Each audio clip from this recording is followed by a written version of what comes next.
Mic check. Testing 1, 2. Mic check. 1, 2, 3, 4.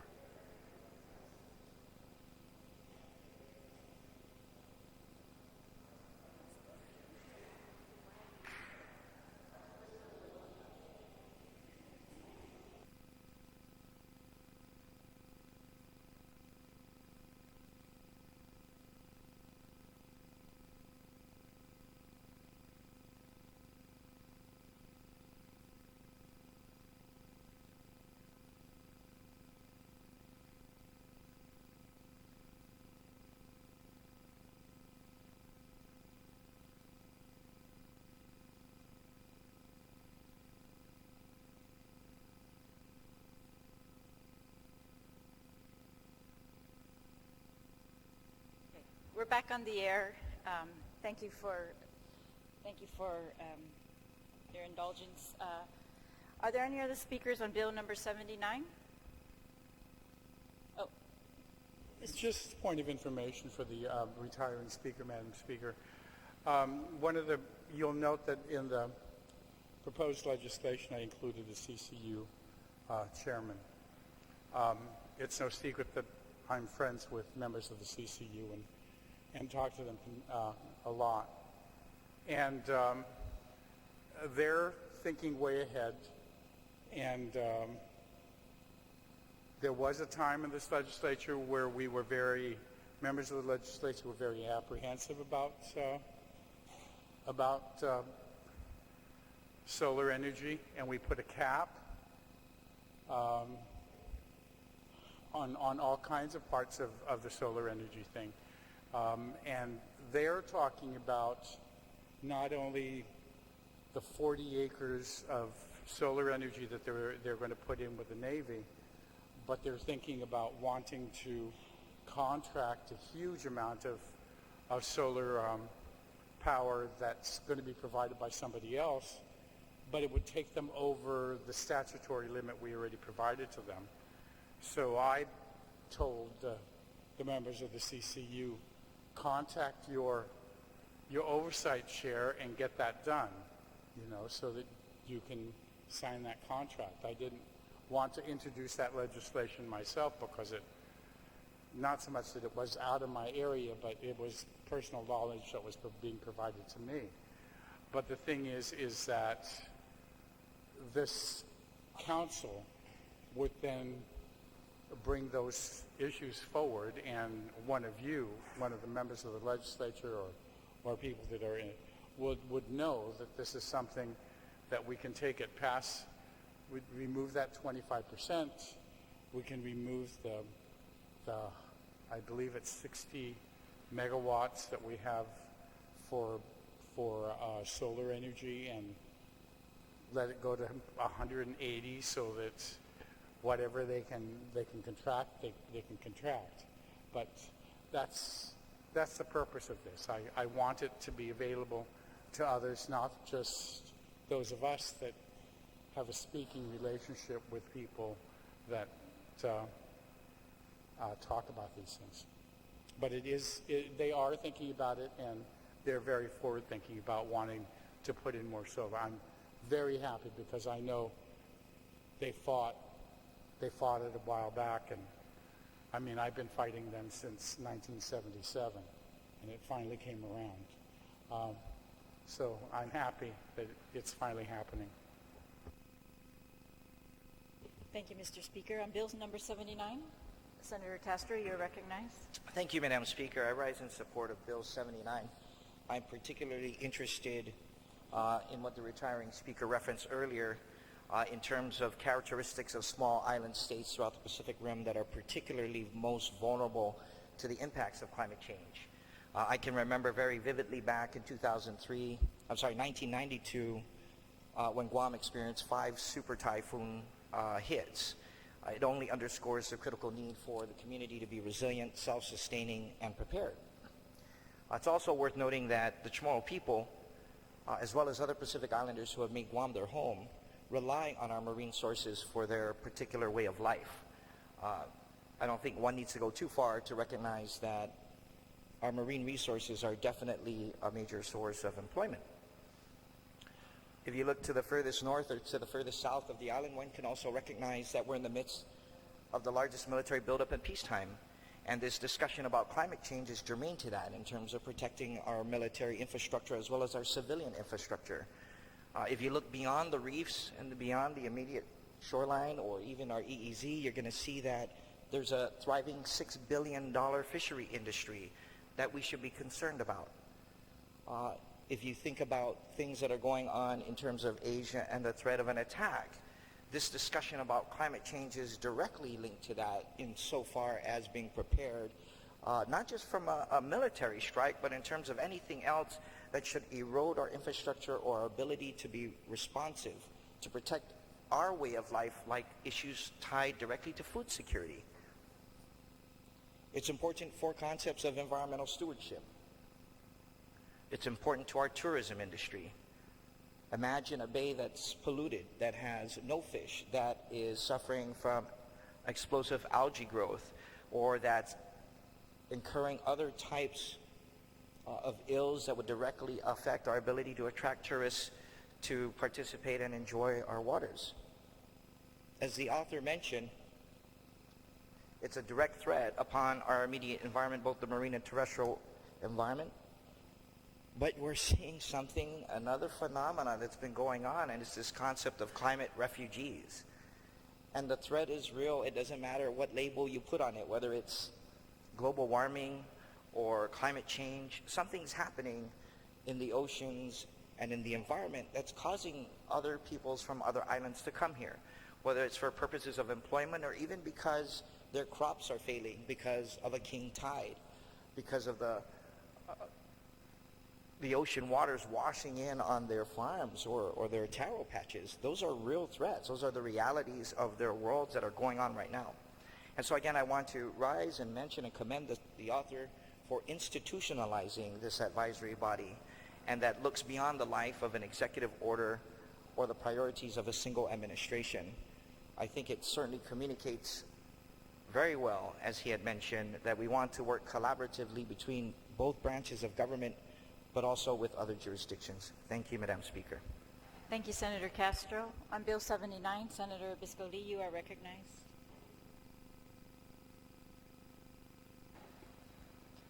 Sujus Masi, Madam Speaker. As a retiring speaker had mentioned, we all know that climate change is happening faster with effects more dramatic than anyone expected. In recent weeks alone, there have been disturbing reports of environmental shifts, and we in the islands know that around the world we're experiencing these existential threats. One of our neighbors that's threatened is low-lying Kiribati, which may disappear altogether. And the speaker also mentioned the Marshalls.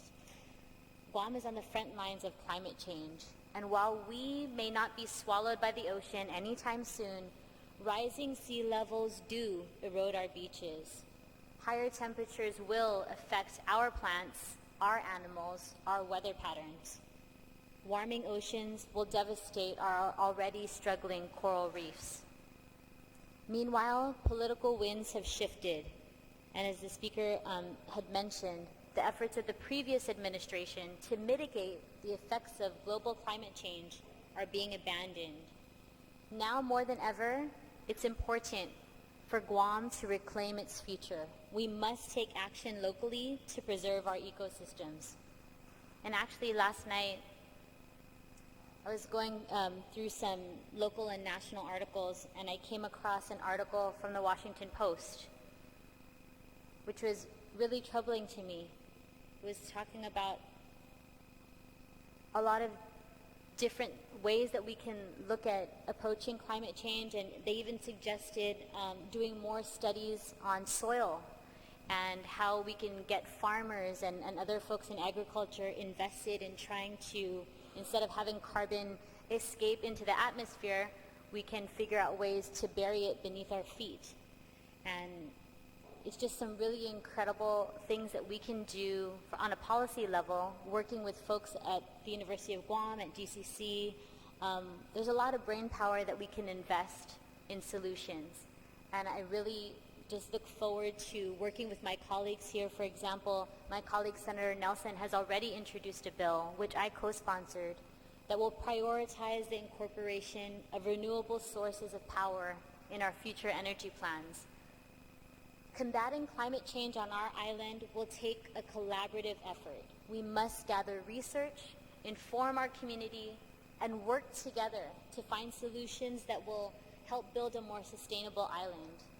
The council created by Bill 79 will be an important bridge between policymakers, experts, and scientists, those who manage our power infrastructure, and the Governor's Climate Change Council.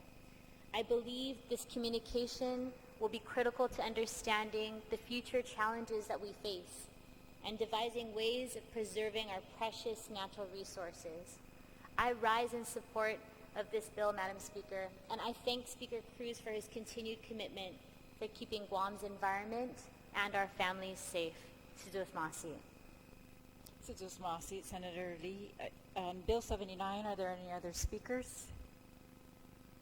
Senator Espaldon, you're recognized. Thank you, Madam Speaker. Of course, I rise in support of this, so although I do have a couple questions, and they're more technical in nature.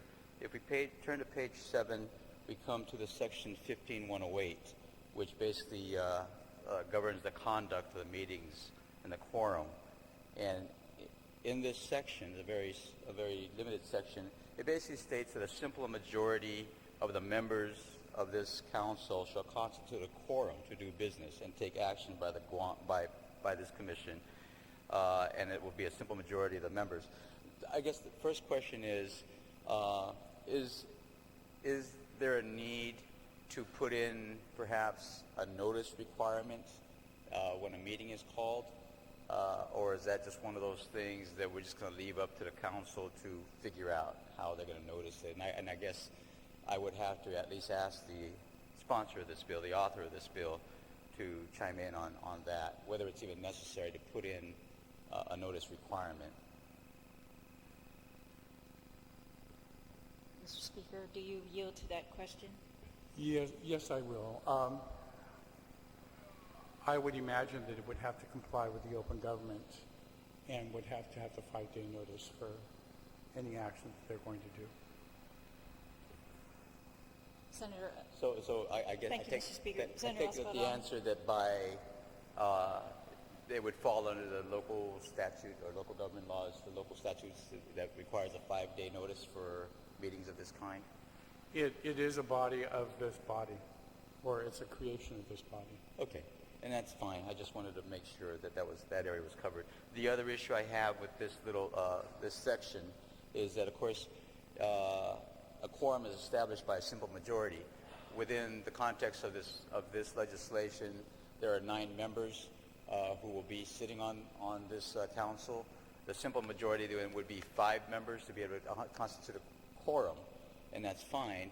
And then at the very tail end of this paragraph, it says basically a simple majority that for any action to be taken, it's going to be ruled by the simple majority of the members.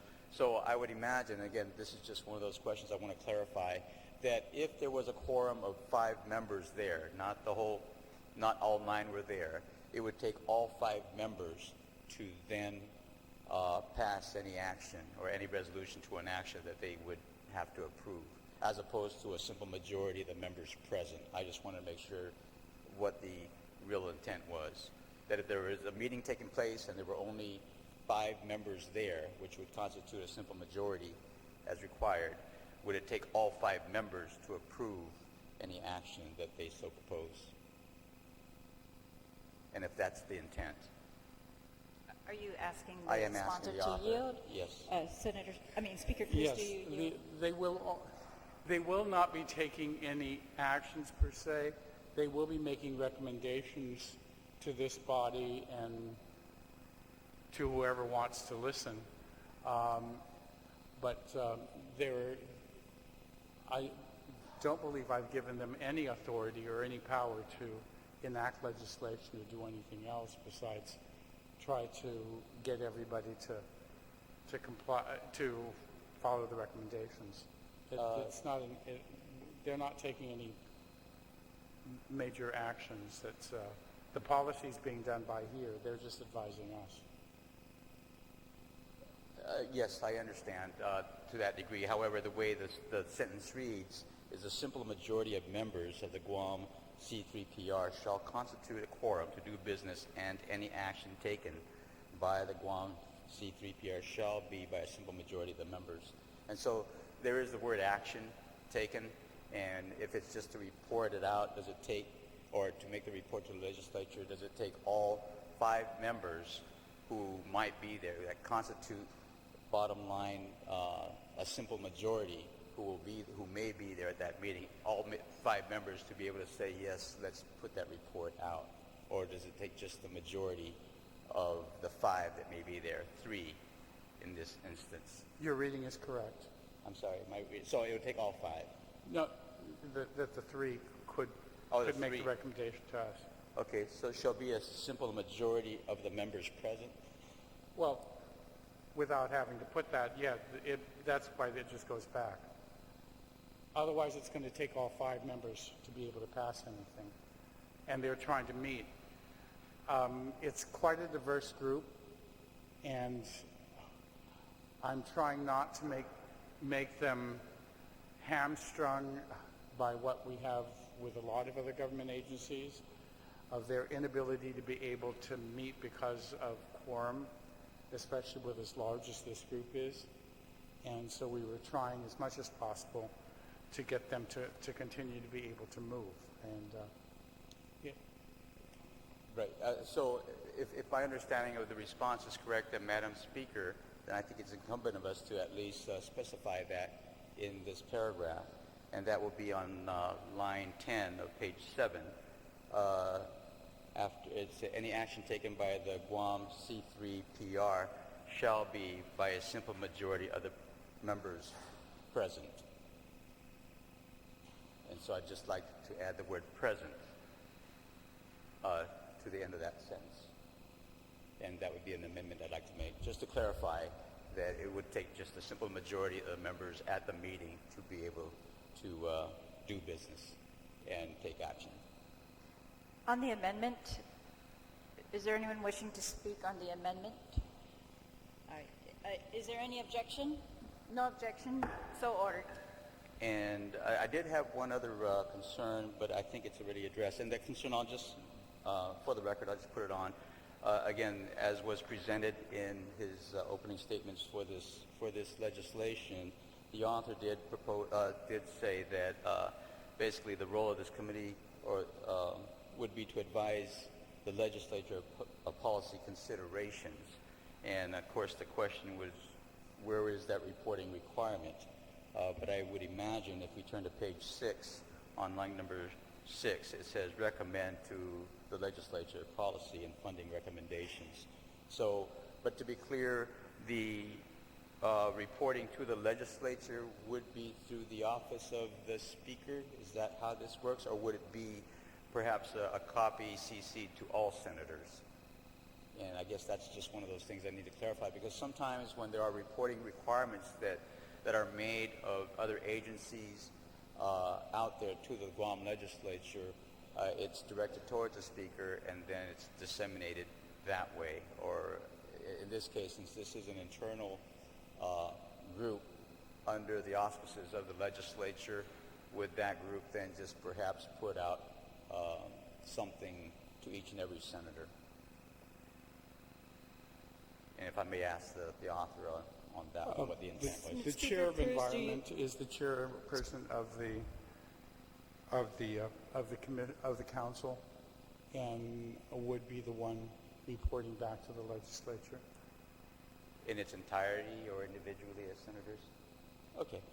But otherwise than that, yes, I definitely support this because, in fact, in the, I believe it was the 29th or 30th Guam Legislature, where I was able to invite the president of the World Wildlife Fund, Philippines, to come out and give us kind of some of the potential effects of climate change. And the one aspect that he had touched upon was that if sea levels rise by certain degrees, right, what would happen to various areas of our island? And the presentation was made, and what the president of the World Wildlife Fund came out and told us that if at 1 meter, if the sea level rises by 1 meter, what would go underwater? And he went all the way to 12 meters. Well, under the first scenario of 1 meter, if the sea level rises under 1 meter, a lot of this right here, this legislative building, along with the museum and other parts of Agana, including the Bank of Guam, would be underwater, or at least would be sitting in water, I should say. And of course, the higher it rose, all the way to 12 meters, we see a lot more landmass disappear. The concern, of course, at the time was that we have a lot of roadways that are really right alongside the ocean. Down south, we see that. Right here in East Agana Drive, we see that. And that would cause definitely a separation of our communities from getting to resources and public health services and what other services they may need access to if we do not mitigate the potential harm that rising sea waters could have. So I appreciate this effort because I believe this is the kind of group that would be needed to make sure we take a look at those infrastructure needs and to make sure that as climate change does progress and if there are some potential adverse effects that climate change will bring with rising sea waters and whatnot, we need to be prepared. And that includes perhaps taking a look at our roadways that, like I said, in the villages down south, there's really only one way around. You go to the southern tip and most of those roads are right along the ocean. There might be the need for public works and other GovGuam agencies to really examine that in the event that the sea water does rise, that we need access for our people to be able to come to the services and the resources they need up north. And so I rise in support of this legislation. Thank you, Madam Speaker. Thank you, Senator Espadon. On Bill number 79, are there any other speakers? Senator Atta, you are recognized. Thank you, Madam Speaker. Madam Speaker, I rise in support of Bill 79-34, and I think it's important that I express that support publicly in view of the fact that the chairperson of this committee is the legislative chairperson with oversight over the environment. And I do want to make it very clear that I certainly welcome the creation of this council and certainly look forward to the challenge that the council would be addressing for the good of our island. So wholeheartedly, I'm in support of Bill 79-34. Thank you, Senator Atta. On Bill number 79, are there any other speakers?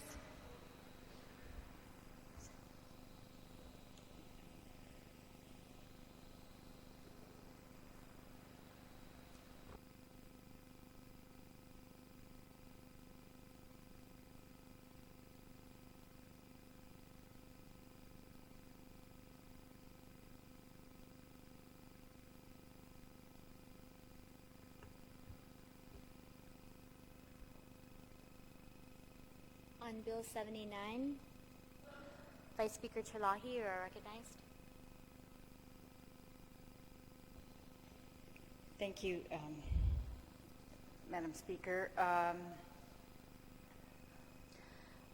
rise in support of Bill number 79, and I commend the author for bringing attention to the legislature and hopefully to the people of Guam that we all must become more active in this climate change, not only the discussion, but hopefully much, much more than the discussion.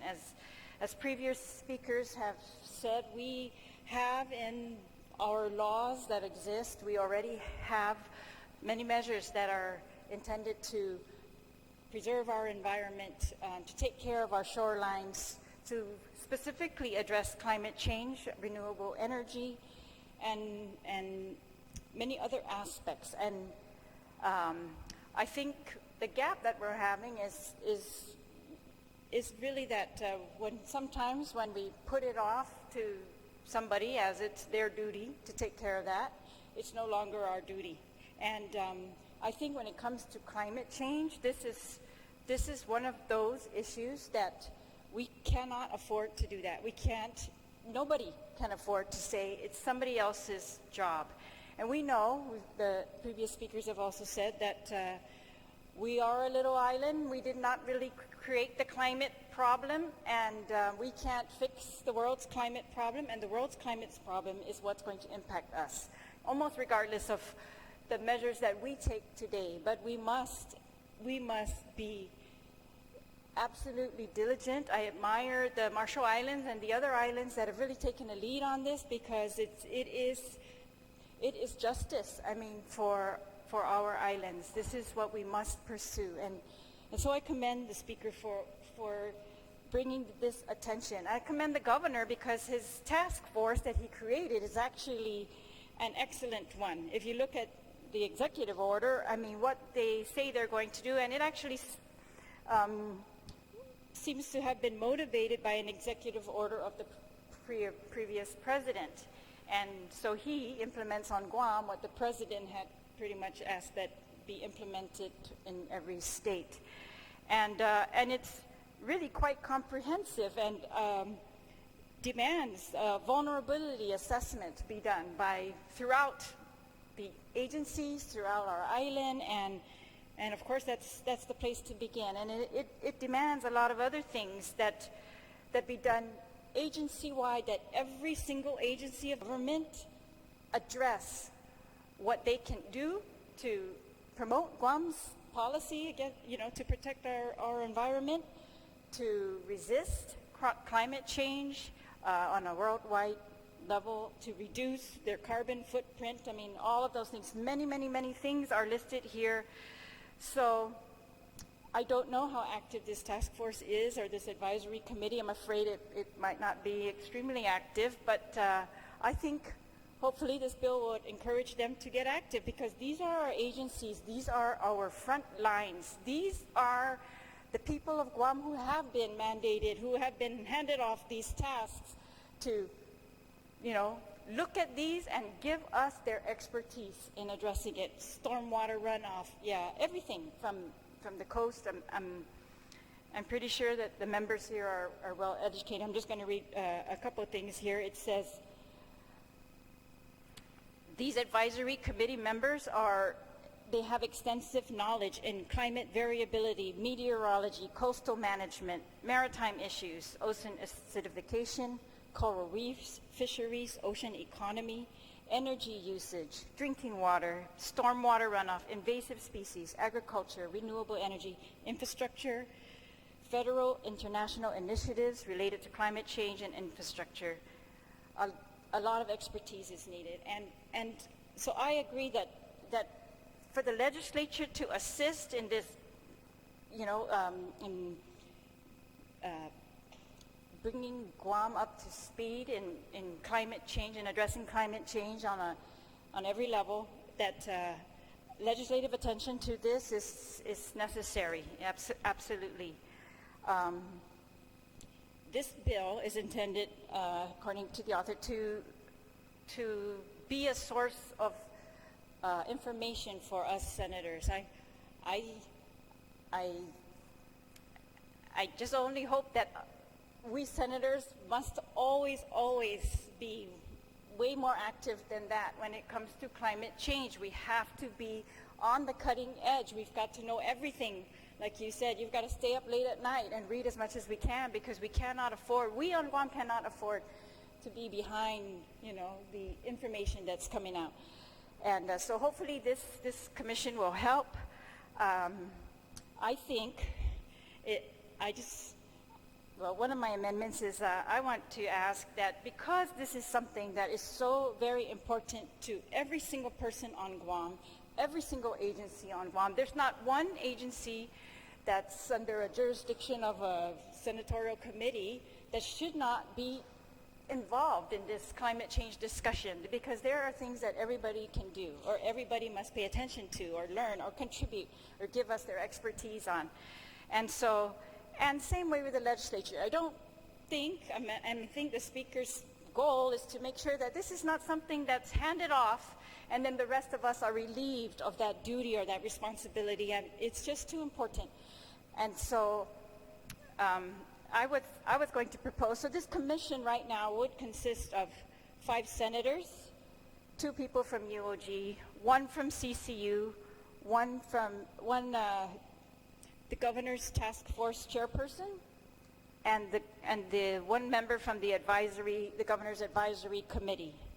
And the task force, of course, the governor's task force includes many agencies, EPA, CCU, UOG, many people are involved in that task force, supposed to compile information, make recommendations, it says as one of their duties, to make recommendations to the legislature.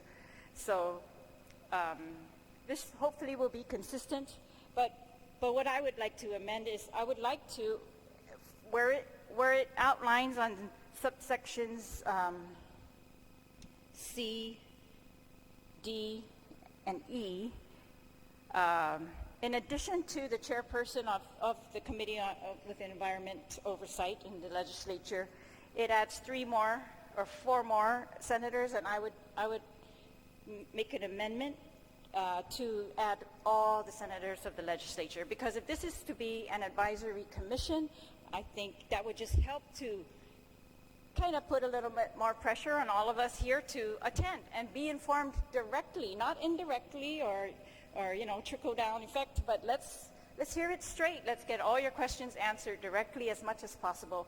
And I think it would highlight that it's all of our responsibility, and whether it's our committee or it's not, it's just one of those things that is extremely important for all of us to be individually involved in. And so I would ask your support for that. I think the way this is written, it kind of deletes the existing C, deletes the existing D, deletes the existing E, and adds a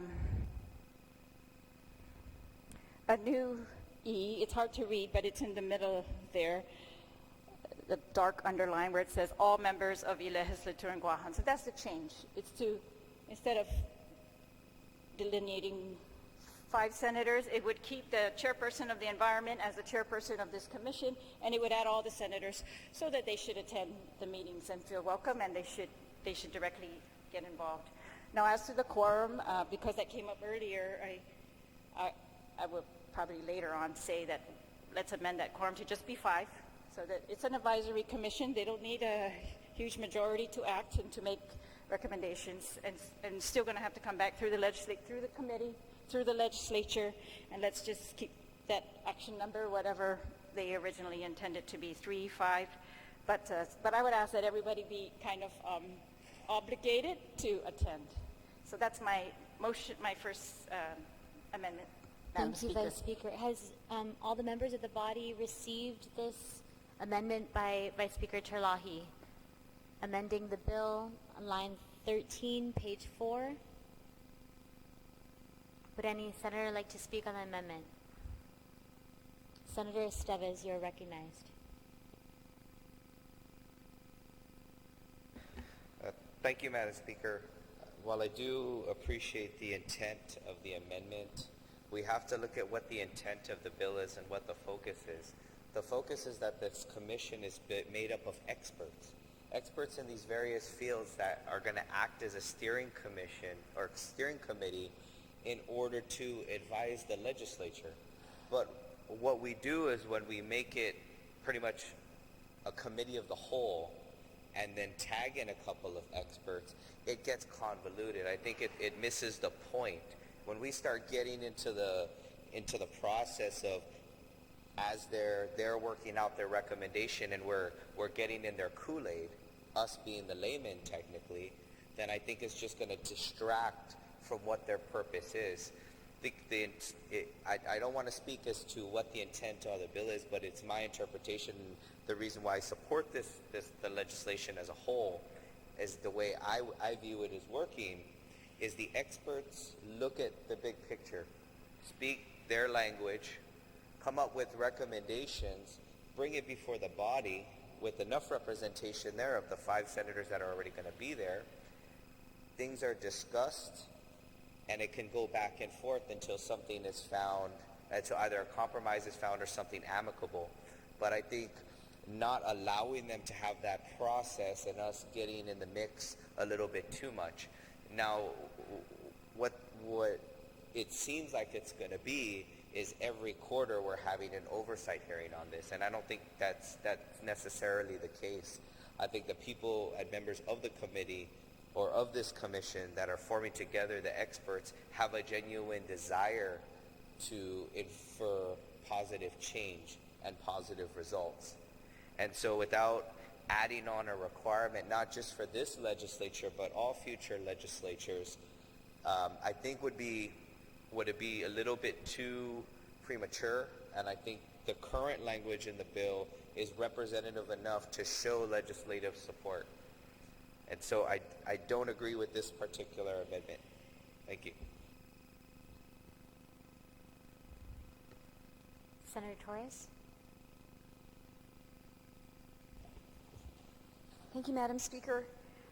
I concur with the sentiments of the mover of this amendment in the sense that she desires that we all have a stake in this very important committee and in the effort to address climate changes. But what I do have concerns about is when you increase the number of participants in the group, you then also increase the required number for a quorum. So in looking at section 15108, a simple majority of members shall constitute a quorum to do business and take any action. And I think that when you grow the number of an organization, what we found, although with all good intentions, what we tend to find in a lot of the committees and boards on Guam is achieving majority is always an issue, or having a quorum at the designated meetings has always been a challenge for a lot of the commissions. So that would be the only thing that I would have some reservation about the amendment, just knowing what the general trend tends to be with boards and commissions. So while we're not prohibited from participating and attending these meetings, I would probably prefer to keep the proposed composition of the committee as presented by the sponsor of the bill, for the purpose that we would want to make it less likely that this commission will not be able to meet because they can't meet the quorum requirements if we expand the numbers by another 11 people if we were to have every senator involved. So that would be my thoughts on this. Thank you. Thank you, Senator Torres. On the amendment, any other senator wish to be heard? Speaker Cruz, you are recognized. While I don't object to the amendment and I understand the need, there may be a way to be able to address this, and that's to have a new section J and just have all other members of the legislature ex officio members, and they can come and attend as they wish. But they don't count towards the quorum. The way that this thing was put together, though I was a sponsor, I didn't write myself in as the chairman. I recognized that this was an environment issue and left it in whoever was going to be environment chair today and in the future. While I am appropriations chair at this time, I did include the appropriations chair in this because of the need to have the appropriations chair aware of what some of the policies that are going to be proposed, and to make sure that it doesn't go too far awry of what the fiscal condition of the government is at the time, or at least be able to say that sounds good, except that we don't have that kind of money. And then I had the majority and the minority leader name a person besides the two chairs so that those two could report back to all the other members of their separate caucuses about the discussions in this council. And I thought that should suffice. But if there's a want to have all members, I think we can do that by just having a J and having it ex officio.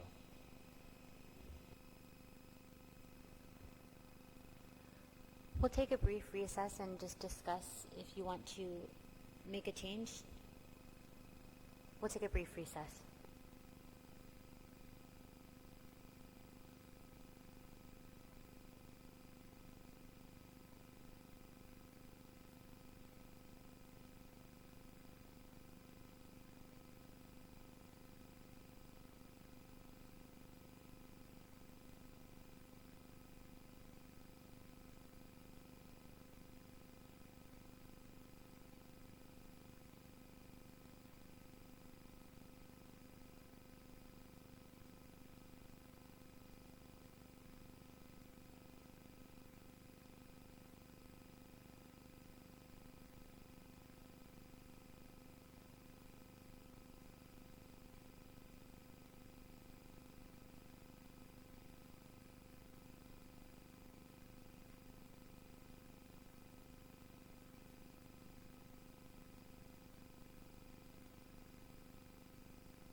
Members, we are back in session. On the amendment, On the Madam amendment, Speaker. Vice Speaker, you're recognized.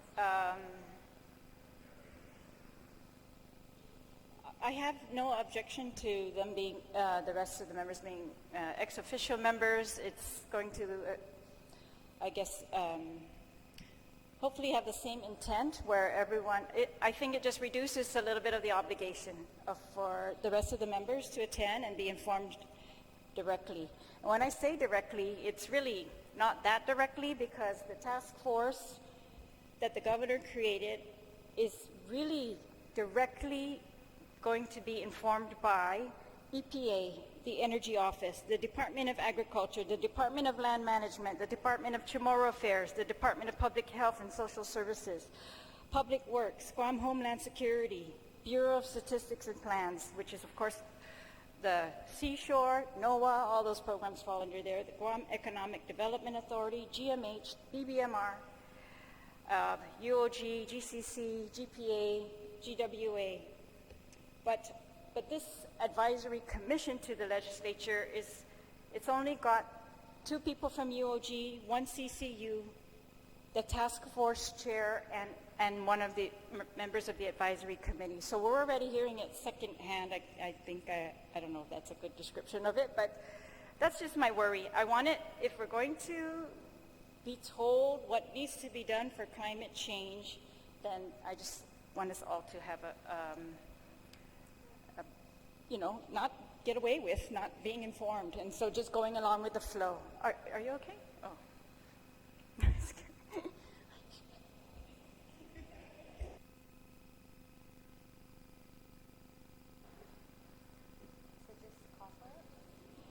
Excuse me, Madam Chair, Madam Speaker.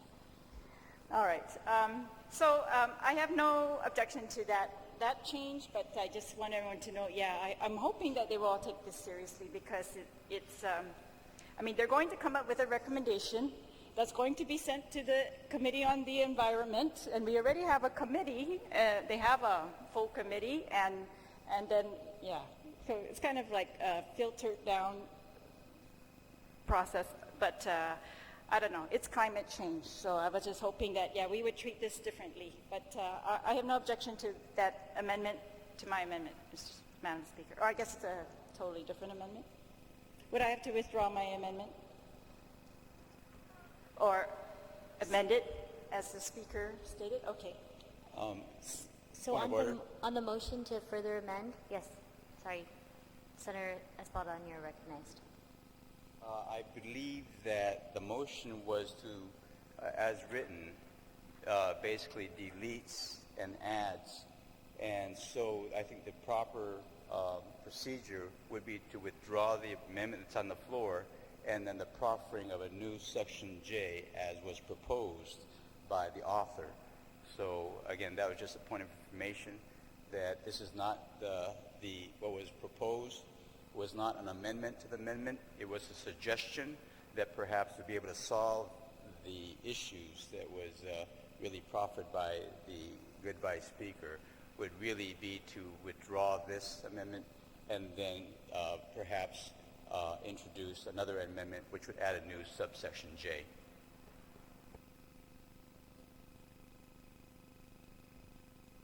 Point taken. So on that amendment, Vice Speaker, it now reads to amend the following. Madam Speaker, may I just ask then that we just vote on my amendment and let that other amendment follow? That would be clean. On the initial amendment, the initial Terlahi amendment, deleting C, D, E in place of all members of Iles, Latour, and Guahan.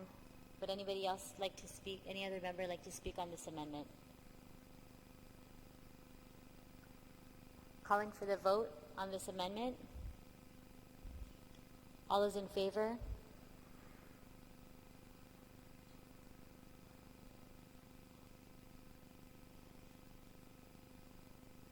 Amendment fails.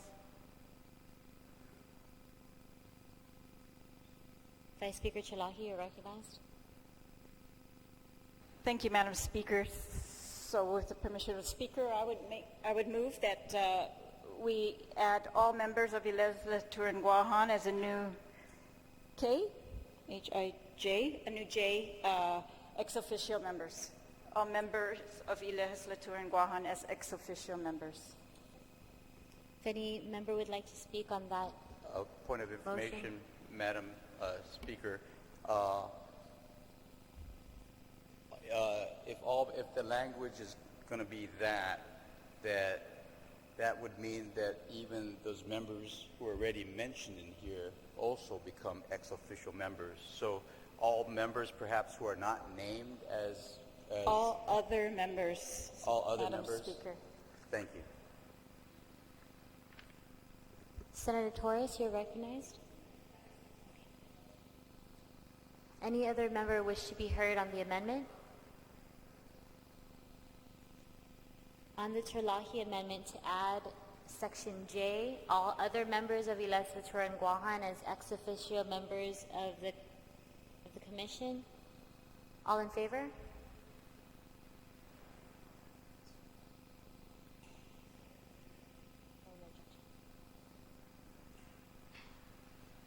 Motion carries.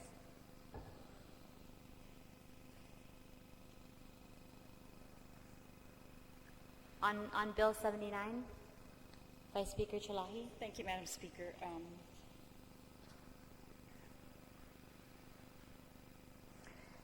As I had said earlier, and other speakers before me had also said, that the government of Guam is already tasked with many duties in regards to its environment, its protection, its conservation of resources, and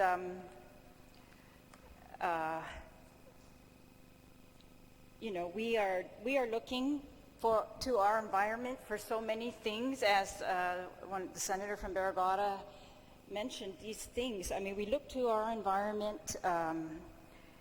We're looking to our environment right now to give us a cure for cancer. We've got cancer research going on our reefs and other places, and we are looking to our environment to feed our children. We're looking to our environment to sustain our economy. We're looking to our environment and its resource and the resources around us to allow us the option of independence. And for so many years, when it comes to environmental conservation, preservation,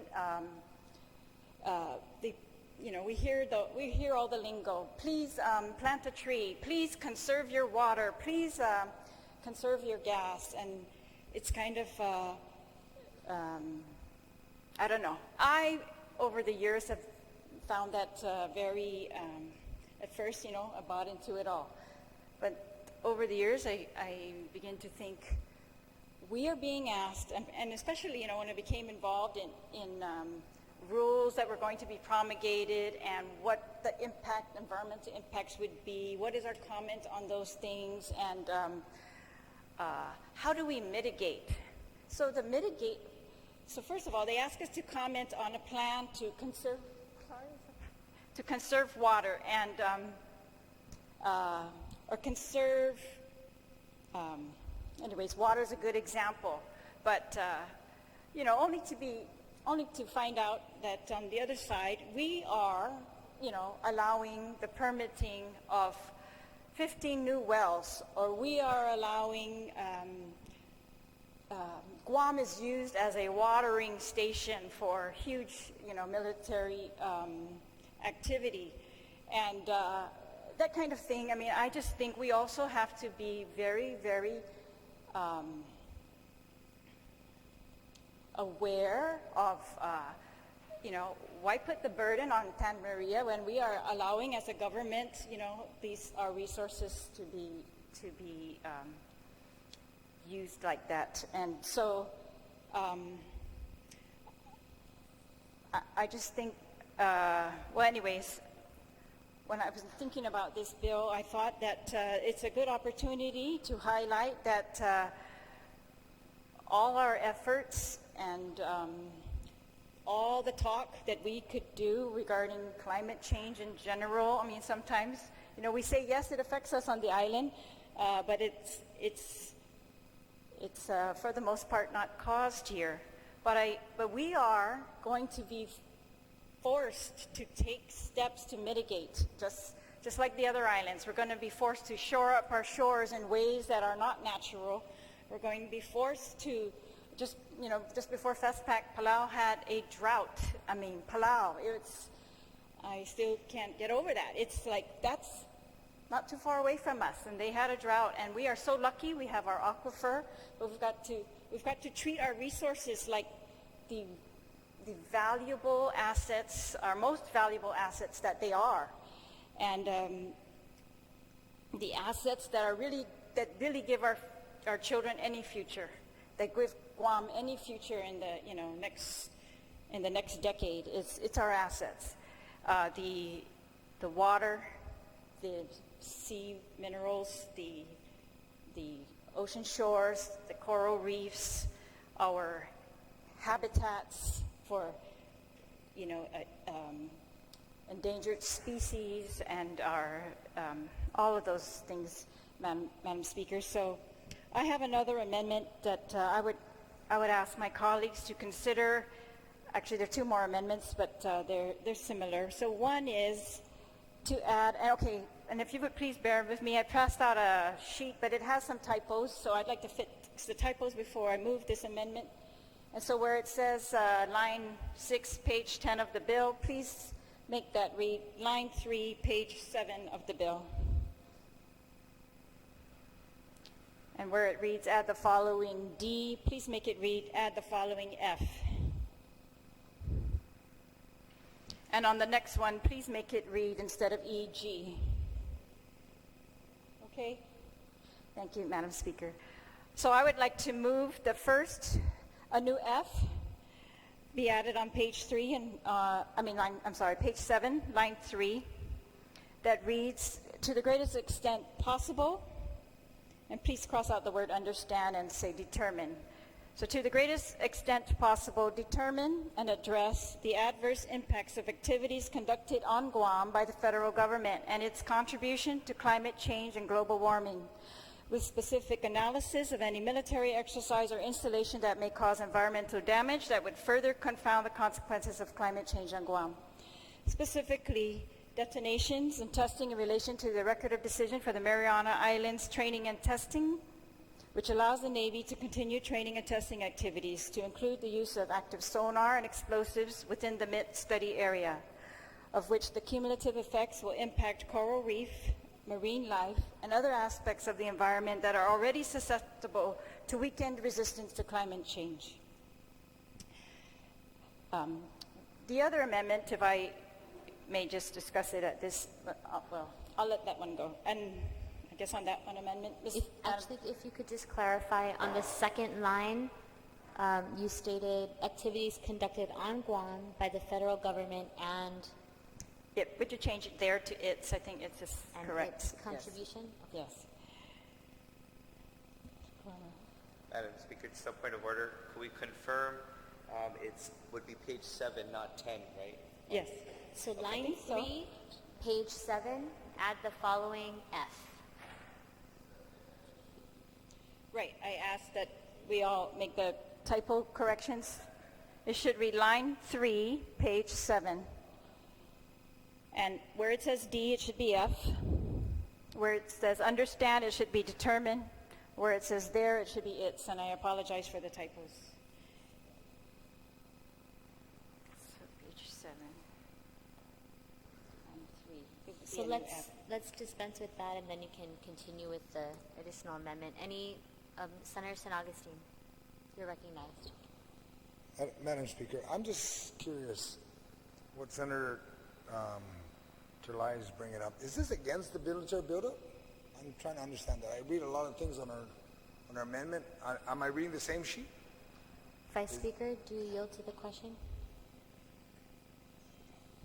It doesn't mention the buildup. It talks about the Mariana Islands training and testing area that the military has created, I guess, in our lands and waters throughout the Marianas, which allows for detonation of explosives. And I'm going by memory here now, but I think if I recall correctly, that they've been authorized, permitted to do 12,000 detonations a year. And they've been allowed under this MIT to have impact on, I can't remember the numbers, but the numbers are really astounding. Thousands of mammals, and that's just the mammals. So thousands of whales, actually whales and dolphins are what I was looking at. And so I haven't looked at all the other impacts, but those impacts, I feel like we tell our, fishermen they can't fish in this little area, and yet we've got this kind of activity going on that by its own science impacts this many species. So The only reason why I asked the question is because it was very specific, the record of decision.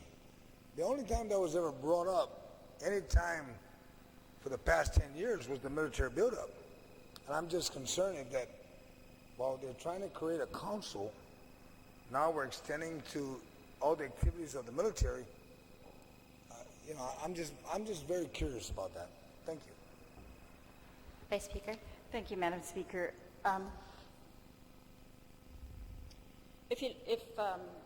First of all, the record of decision, it's one of many records of decision that have been issued over the past 5 to 10 years regarding military activity on Guam. Any federal activity has to go through a NEPA process, National Environmental Protection Act process, and which in the end mandates a record of decision be made, which pretty much tells us what their decision is, and despite all of our comments, despite the impacts, despite everything, this is their decision and they're moving forward.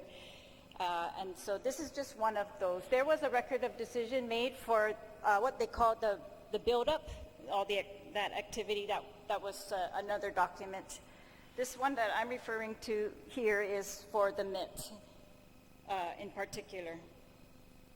But I'm asking, this amendment asks that this commission just look at those things, and that if we're going to talk policy and that affects Guam, I think this directly affects Guam, maybe, and it's something that we can have a direct impact on that might affect the actual environment of Guam.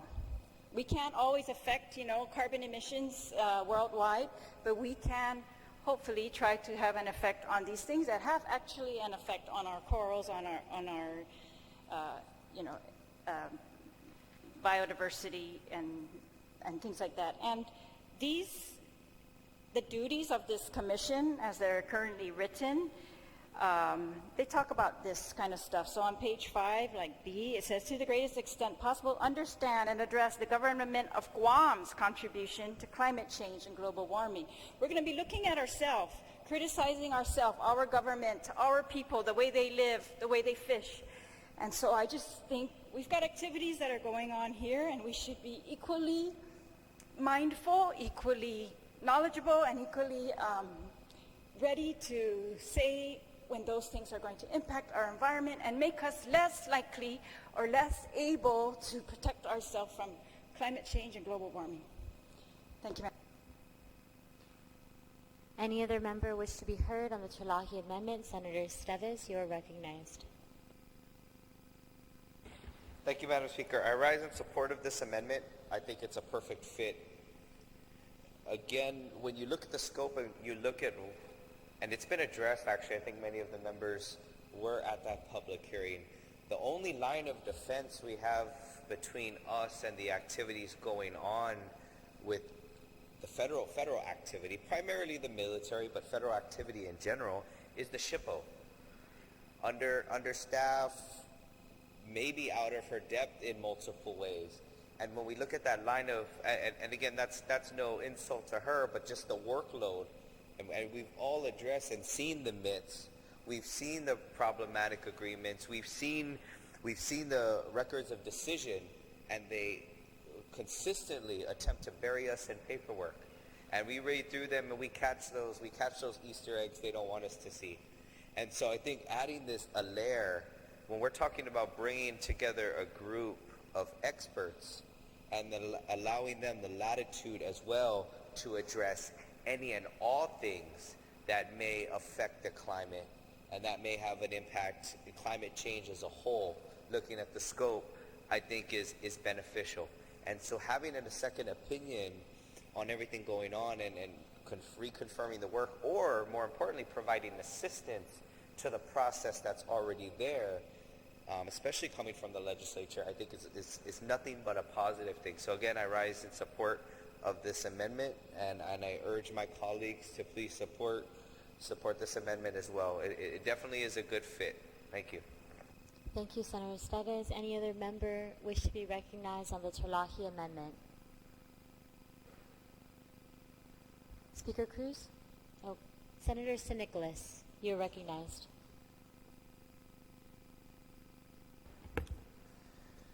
Thank you, Madam Speaker. Madam Speaker, my interpretation of the original iteration of this bill, which was to basically create at the local level a continuation of the climate change readiness, if you will, that was originally started with President Barack Obama's Executive Order number 13653. We are now going to be creating this commission to be able to kind of carry on that work since that executive order got pulled by the current presidential administration. Because the original language of Bill 79 is a carry-on of an existing executive order from President Obama, and because I'm confident that such legislation is being passed in other jurisdictions across the country, I would be of a mind that it would be of our best interest to try and keep our focus as consistent as with all of those other areas. This amendment, as was alluded to by a previous speaker, this takes it into a different realm. And this turns this group not only into a climate change group, but it turns it into a climate change and military watchdog group. And I'm not going to get into the details of military activities with respect to this amendment, but I am going to get into the detail of the fact that it would be out of the scope of President Barack Obama's executive order. And if our intent is going to be to kind of unify the voice at a local level, local on Guam, local in various states, if we're going to try and unify that voice around an executive order that had it as a national mandate, and now it's becoming a local grassroots mandate with various jurisdictions across the country, I think it would be good for us to have be singing from the same sheet of music. We've talked about having one voice on a lot of things, and climate change in and of itself is a big issue. To turn this commission into also a military watchdog type of commission has me a little concerned. This particular amendment, this is the second amendment here that we haven't even gotten into yet, and I'm assuming that these are two separate amendments being proffered. I mean, this initial amendment in and of itself talks about specifically the record of decision, the Marianas training and testing, and it tries to tie it in to the potential impacts of environmental damage with respect to how that could exacerbate climate change. But I just feel like it's taking it outside of the scope of what the original legislation was intending. If you look at the findings and intent on page 2,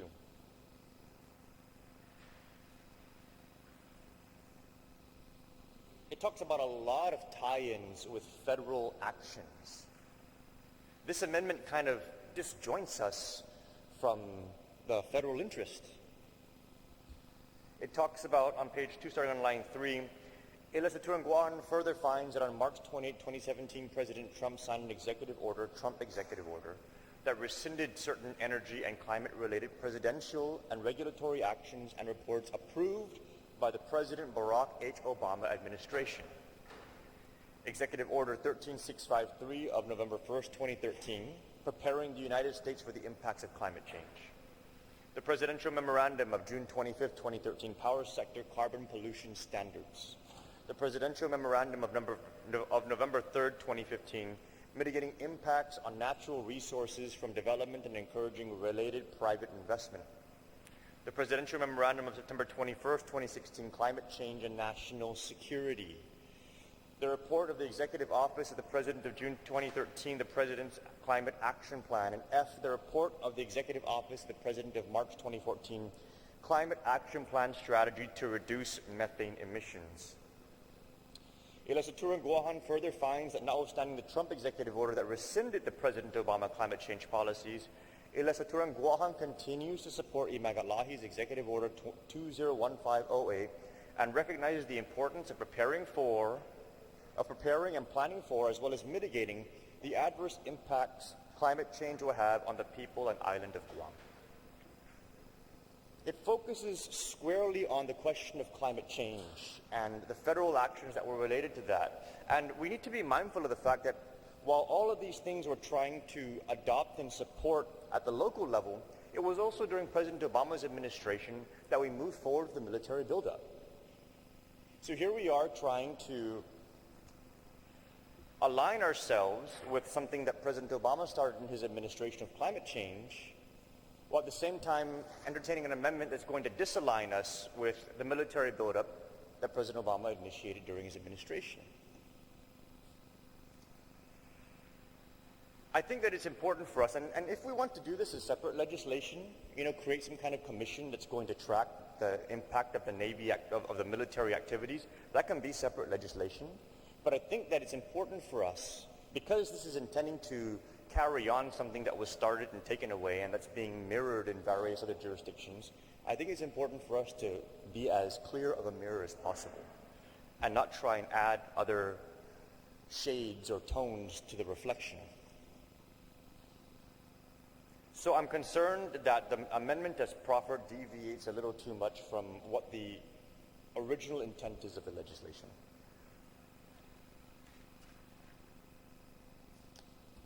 And so with that, I'd like to posit a question as to germaneness of the amendment at this time, pending legal counsel's assistance and determination.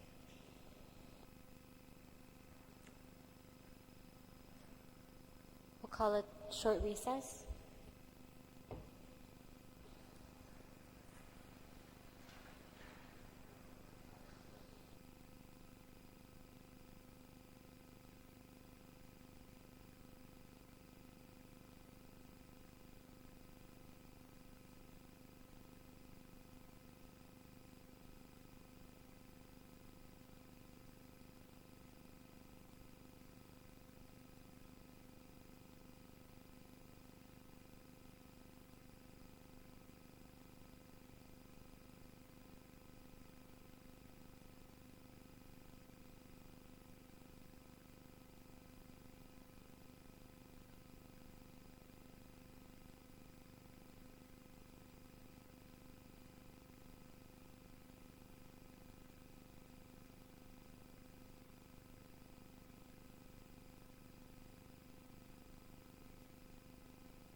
Members, we are back in session. Before we recessed, Senator Nicholas raised a question on germaneness, correct? It's the opinion of the chair with consultation of legal counsel that the amendment is germane. Vice Speaker, you are recognized.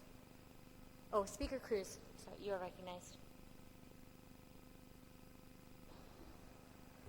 Senator Nicholas.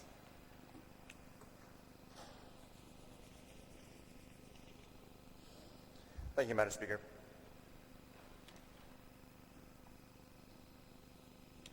So I guess on the ruling of germaneness, I just need to pose a question.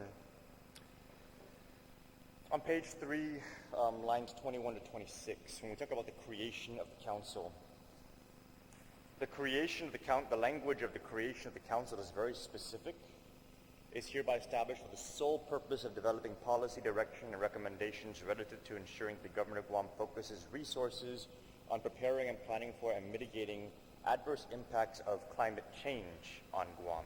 And again, this particular section here is speaking to the impacts of climate change. But this amendment that's being proffered is trying now to tie that into, okay, since climate change is impacting us, what's the military doing that's going to make that impact of climate change more pronounced? And I feel like it just takes it beyond what the entire section of the bill says is the purpose of the creation of the council. And the reason why it's important for us to be purists on this is because the impacts of climate change are very specific. And if we're going to be deviating from the specific impacts of climate change and beginning to focus more on areas like, oh, well, what happened to the mammals that died in the testing, we're going to be missing the forest for the trees, in my opinion. Rising sea levels, changing weather patterns, how our circumstances fit in with what's happening in the Marshall Islands, Palau, things that are happening globally as a result of climate change, and how our story fits into that global narrative, I think is what we need to be focusing on. I thought that's what the whole bill is focusing on. And I'm worried that this thing's going to be focusing from the macro into the micro. And I just don't want us to get lost in that. Don't get me wrong, these issues are important. We've been having our people advocating for these things for quite some time during the entire record of decision process and the entire conversation of the military buildup. But to try and take this climate change focused macro commission and use it as another vehicle to tie in this micro issue, I think it's a disservice to the big picture. So I'm going to object to the amendment. I'll yield to any discussions from additional colleagues. Thank you, Madam Speaker. Thank you, Senator Nicholas. Speaker Cruz, you are recognized. Thank you very much, and I thank the retiring speaker for objecting for me. And with all due respect to the ruling of the council, this was a creation statute. And I assure you, as in the composition of the commission, it wasn't written for me. I am not the center of the universe, and I know that. As the only surviving member of the Fab Five, I could have written it this way, and probably was expected to do it this way. But I wanted to establish a council that would come back to us with a recommendation. The reports and the duties of the council that I'm trying to create are as broad as possible. It does not preclude addressing this issue. It can address this issue if it finds that that is having a major impact on climate change. I tried not to make myself be the subject matter expert.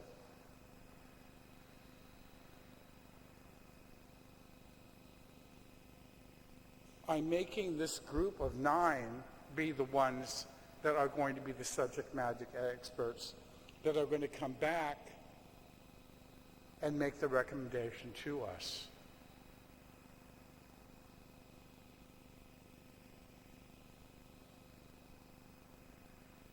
This really is, as the retiring speaker put, too micro, too specific, and unfortunately, too substantive. That its inclusion would require it being sent back for a public hearing. If the mover of the amendment wants, let the bill go through as it is, and then make an amendment under a bill under her own number and her own sponsorship.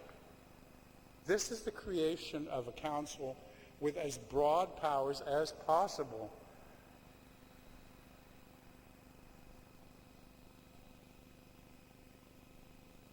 We did not limit it to anything that it could or could not do.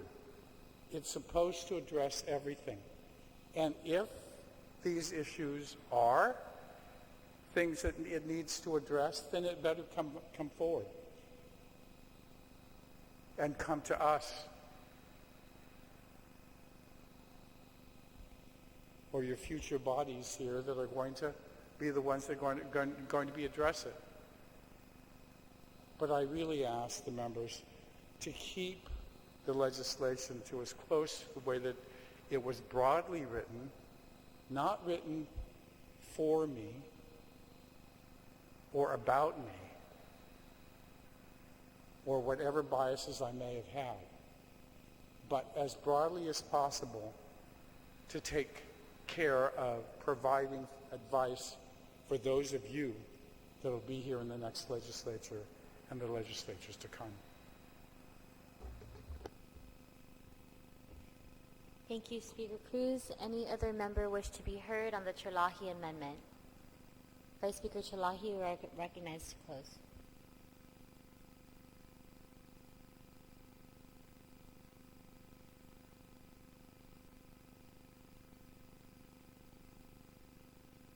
Thank you, Madam Speaker, and thank you to my colleagues for your questions and your comments. And I would just like to say that this amendment is intended to do what I had hoped this bill was intended to do, and that is we on Guam face a very unique situation in regards to our environment, and we can talk about climate change all we want, but we are being forced to mitigate. We will be forced to mitigate climate change, and that's what this bill does.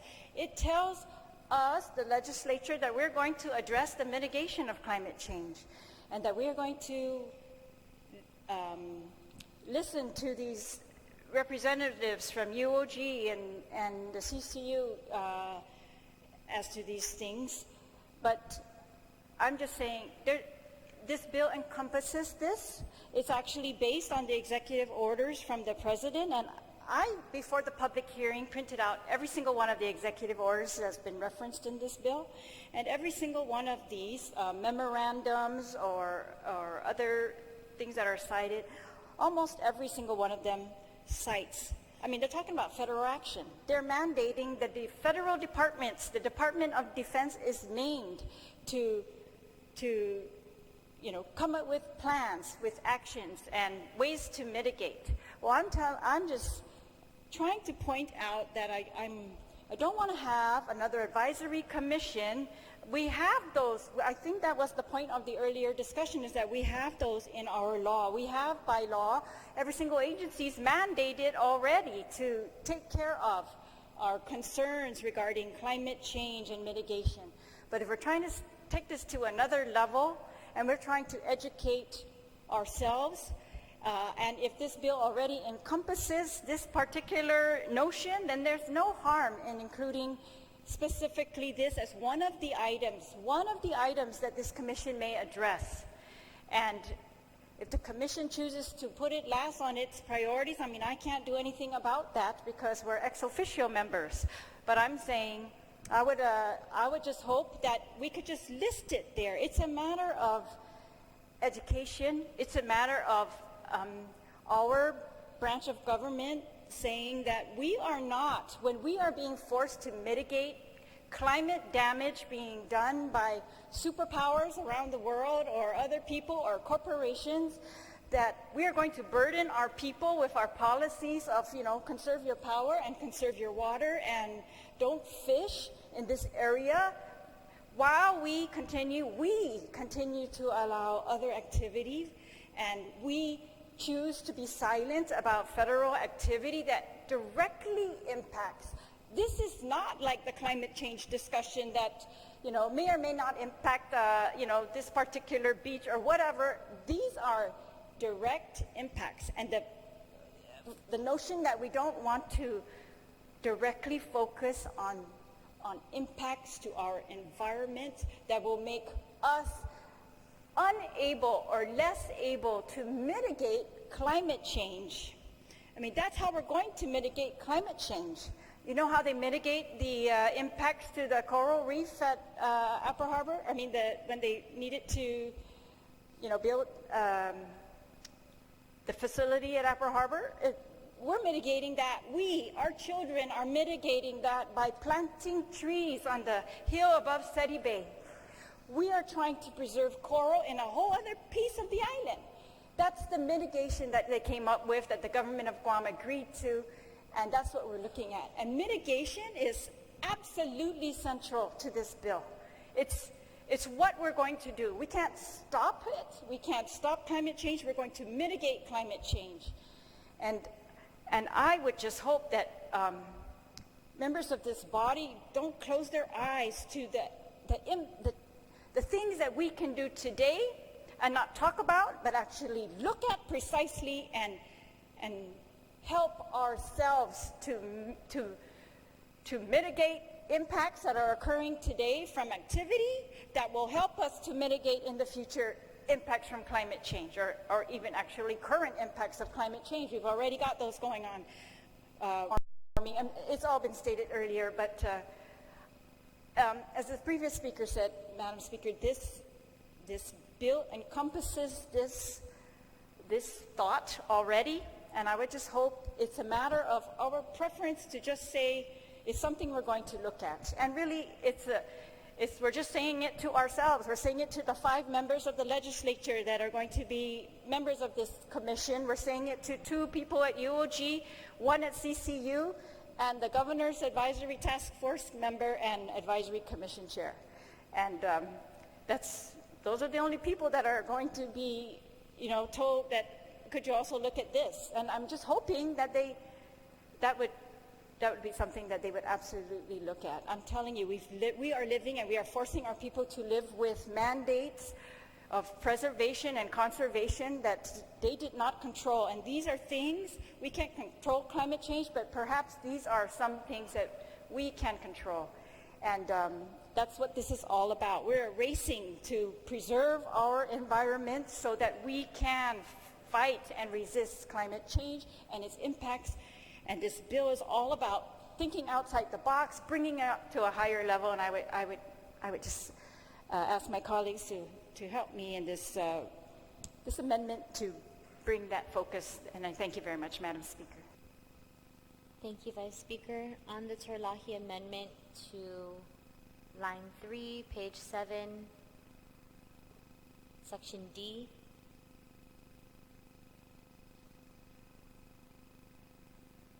Any other member wish to speak?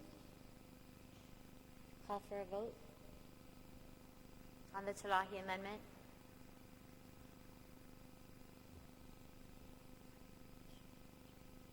Call for the vote? Yes.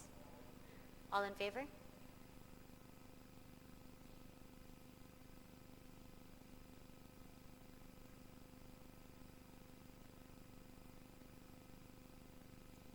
Amendment fails. Vice Speaker, you're recognized.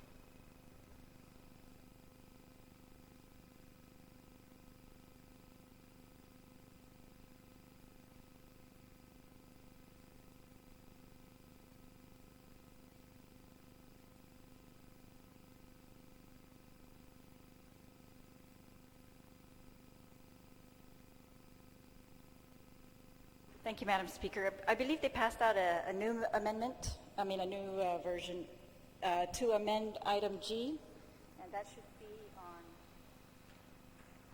So please don't look at the old sheet with the two together. Please look at the new sheet where there's just one amendment, and it doesn't say so, but it should be an amendment to line, again to line 3, page 7 of the bill. We're going to add a new a new F.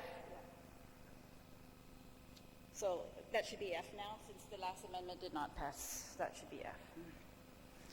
Okay, this amendment, Madam Speaker, is to add to the items that this advisory commission will look at and hopefully have address and report to the body on is a new item F, to oppose and address any federal government activities on Guam that would increase or intensify climate change challenges in Guam, including the destruction of critical and recovery habitat, coastlines and sea areas, and specifically the construction of the planned live fire training range complex at Northwest Field on Anderson Air Force Base and surface danger zones. Given that the LFTRC would have more adverse effects than the alternative sites, it disturbs 1,000 acres of our last remaining pristine limestone forests, which are home to several endangered or threatened species found only on Guam or the CNMI. That the removal of 1,000 acres of forest would impact the health of the northern aquifer. That mitigation is woefully insufficient to protect our endangered species, ancestral and historical sites, and the aquifer, and that such adverse impacts of the LFTC may further exacerbate effects of climate change on our natural resources and main water source. The Council may take the position that avoiding construction and operation of the LFTC is the only option. This again, Madam Speaker, obviously it's specific and maybe too specific for some people in here, but my colleagues, but I with all due respect, it's a way for the legislature to use this commission that it is creating to bring attention to the real, immediate, and direct actions that are occurring around us today that impact our ability to fight climate change. The reason why we're opposing climate change is because of the effects to our species habitat, the effects of climate change on our water, the effects of climate change on our use of the land, whether we are able to use this land, and whether it's able to feed us, to preserve us, to allow biodiverse areas to continue to survive, and for us to continue to survive. And so I ask my colleagues to support this amendment, Madam Speaker, and I thank you. Thank you, Vice Speaker. Any member wish to speak on the Cholahi Amendment? Senator Siniclis, you're recognized. Thank you, Madam Speaker. And now, with this final component of this series of amendments, it becomes clear. The intent is to, for lack of a nicer term, hijack the climate change effort and turn it into an anti-military buildup effort. From trying to put all the senators on this to now adding language to oppose, very strong language, to oppose federal government activities on Guam that would intensify climate change, including the destruction of the habitat, and then it gets very specific, specifically the construction of the planned live fire training range complex at Northwest Field, which is a component of the military buildup, a key component, as a matter of fact. A colleague earlier asked that the whole intent of these amendments was to be against the buildup, and the argument was no, and a question arose. Point of order, Madam Speaker. If he's referring to me, I would object to those statements as to my intent. That's not proper. Just bringing up what was further earlier discussed, Madam Speaker, not extrapolating anything. It was asked and answered.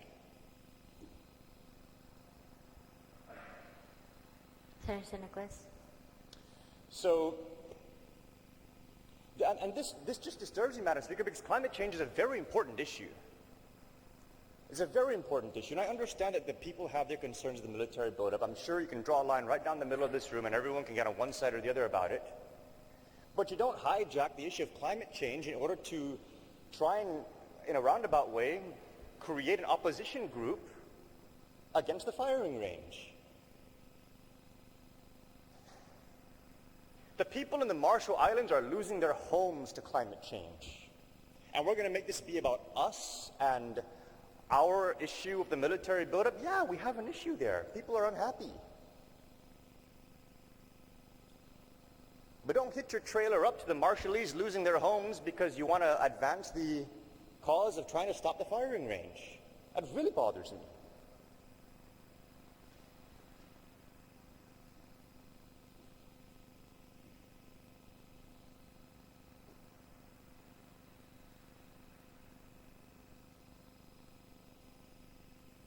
The bill as introduced was, as the author very clearly stated earlier, very broad.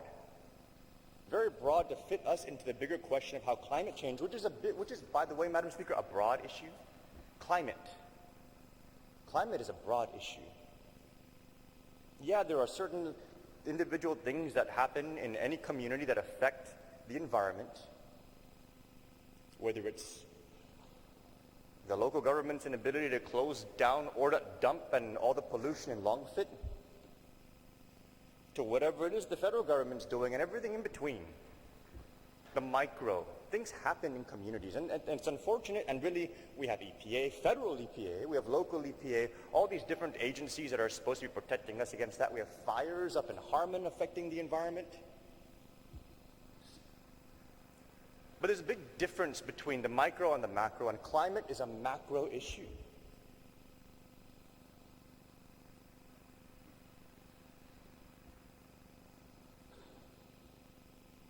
And so I don't want us to create this commission, and then when we come to the table, depending on who's sitting on it and what language we put into the measure, we're the only ones sitting there talking about our own issue, while everybody else is sitting at the table is talking about the bigger issue. I would advise, again, Madam Speaker, that if you want to introduce something to create a commission that's going to oppose, as an official government entity, oppose the live firing range, then introduce the bill.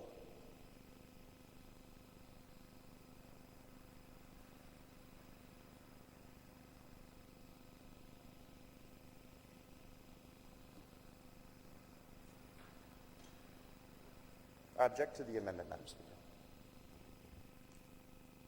Thank you, Senator Nicholas. Any other member wish to speak on the Chalahi amendment?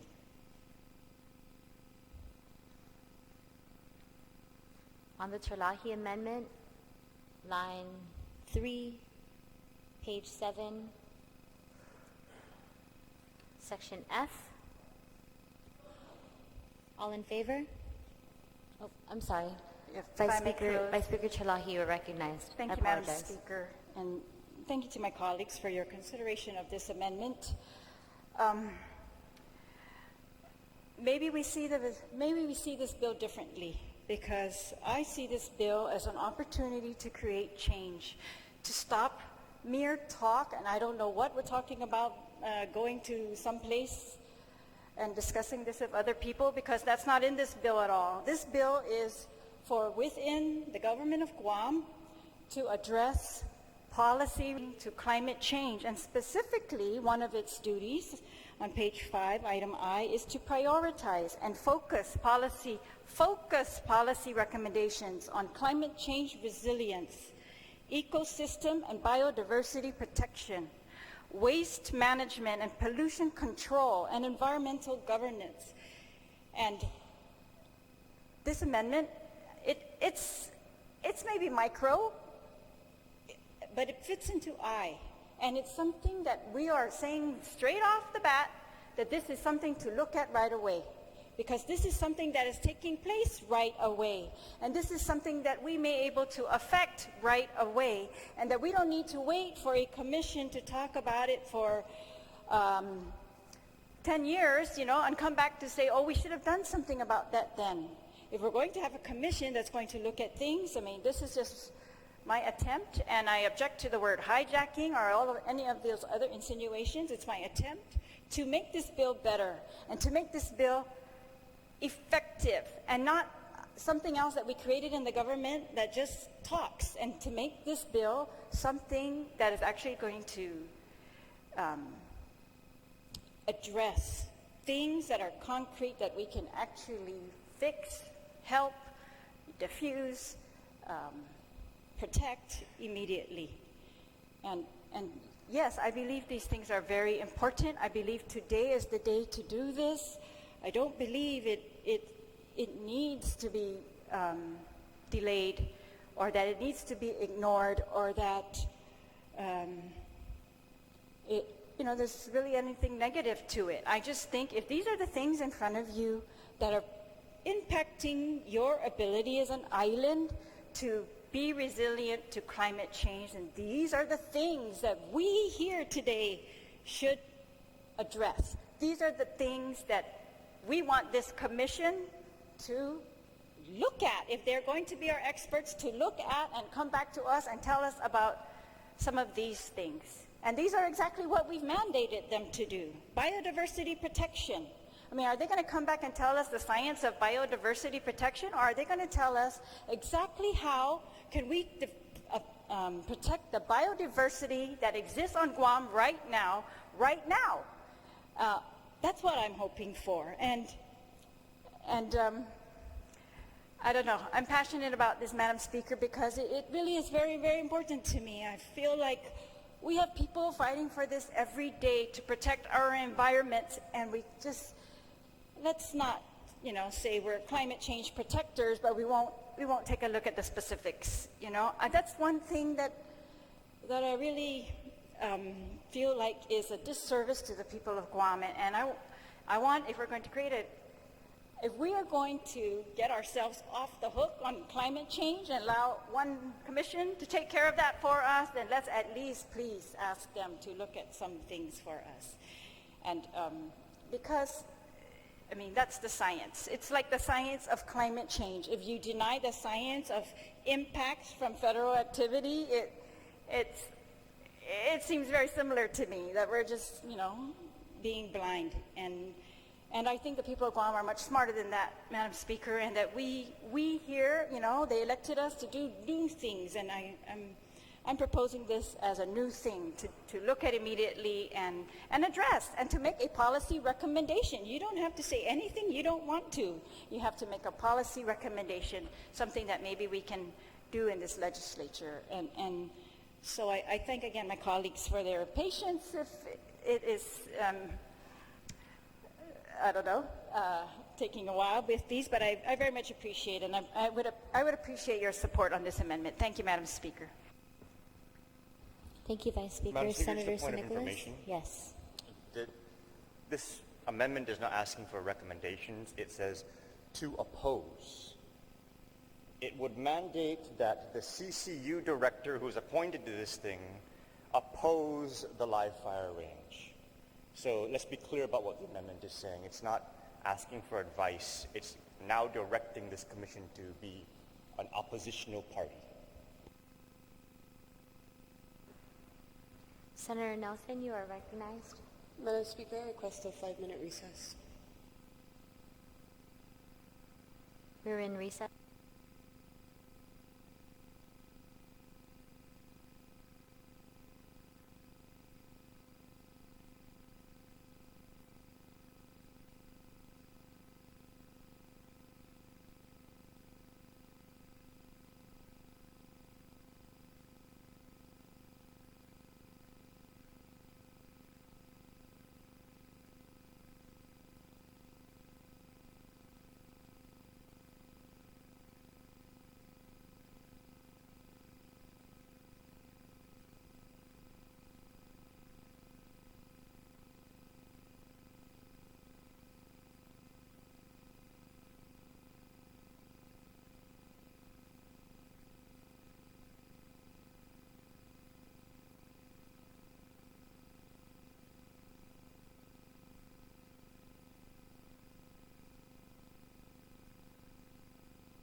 Members, we are back in session.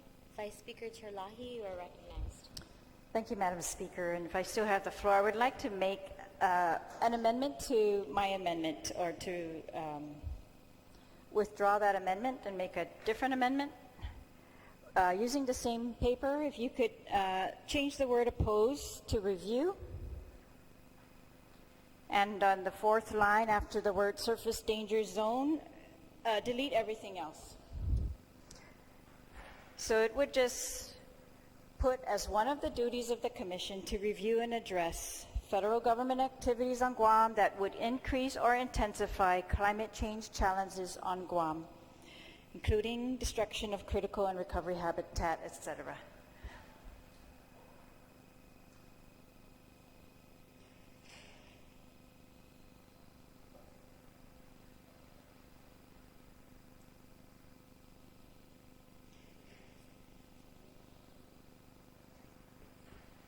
No. So, Vice Speaker, you withdrew Yes, your so if I previous could amendment. withdraw, we didn't vote on that amendment, right? So if I could just withdraw that amendment, Madam Speaker, and make a different amendment, using the same paper, change the word oppose in the first line to review.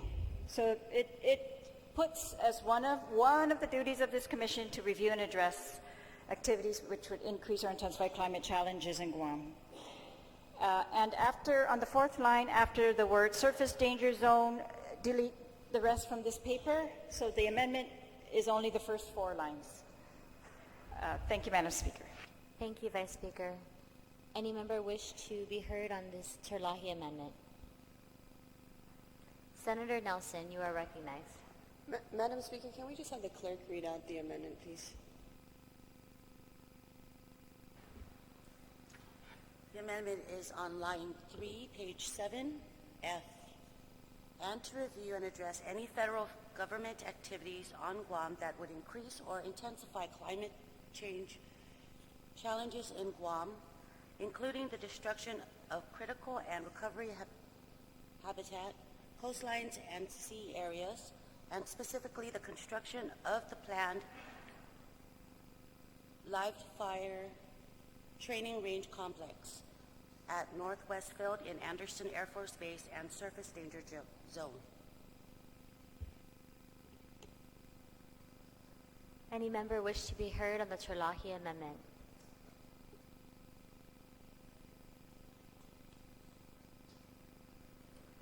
Here, Senator Torres, you are recognized. Madam Speaker, I think that we can keep finding different ways to articulate the same point and drive it home. And I oppose this amendment. I think that, you know, the bill as written, given the presentations that were made at the public hearing, given the intent of the bill, which specifically is for the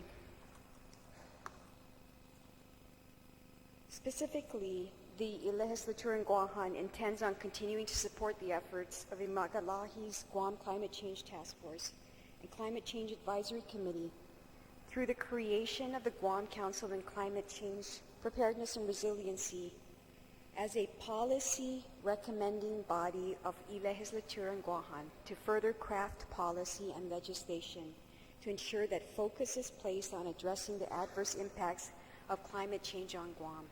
Let's just keep it as basic and as pure and as objective as the bill intends. We don't, all other things, areas of relevance, I believe, will be addressed by the Commission, by the Council.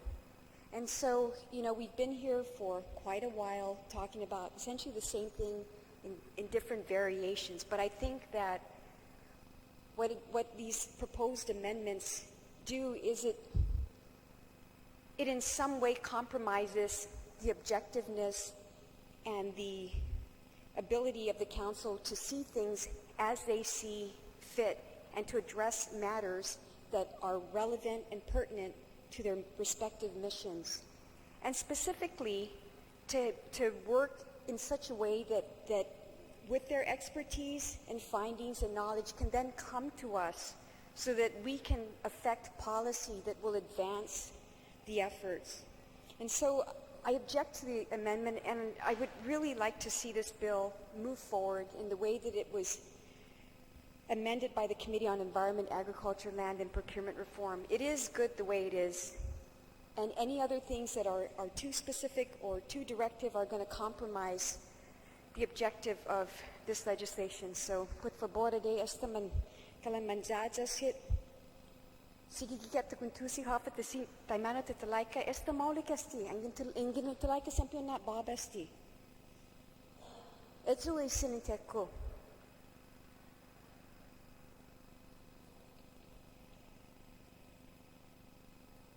Pues para pago sa.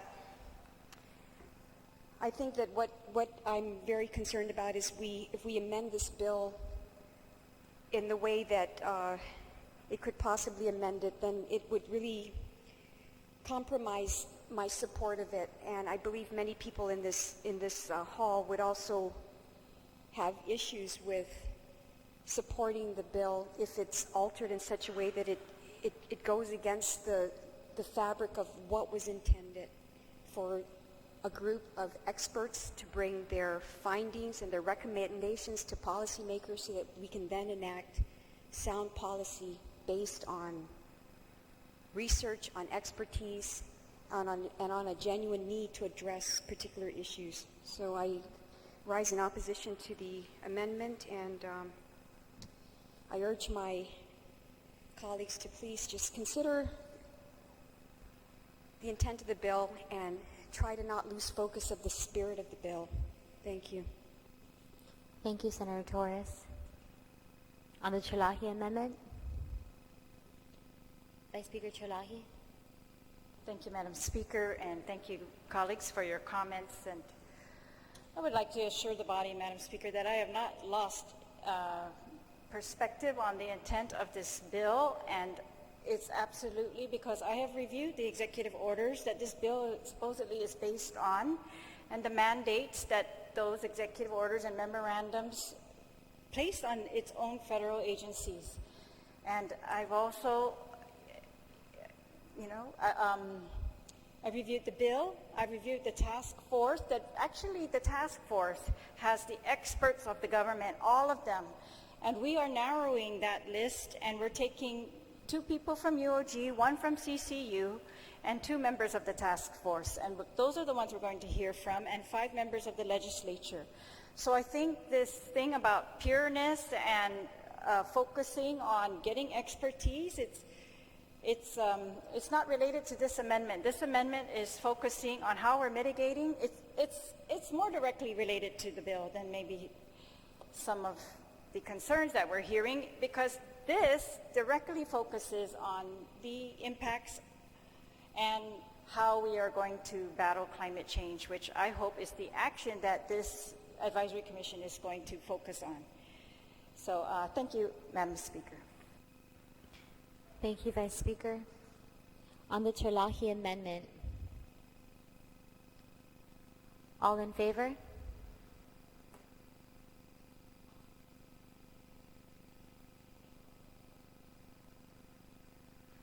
Motion fails. On the motion to place Bill 79, Senator Esteves, you are recognized. Thank you, Madam Speaker.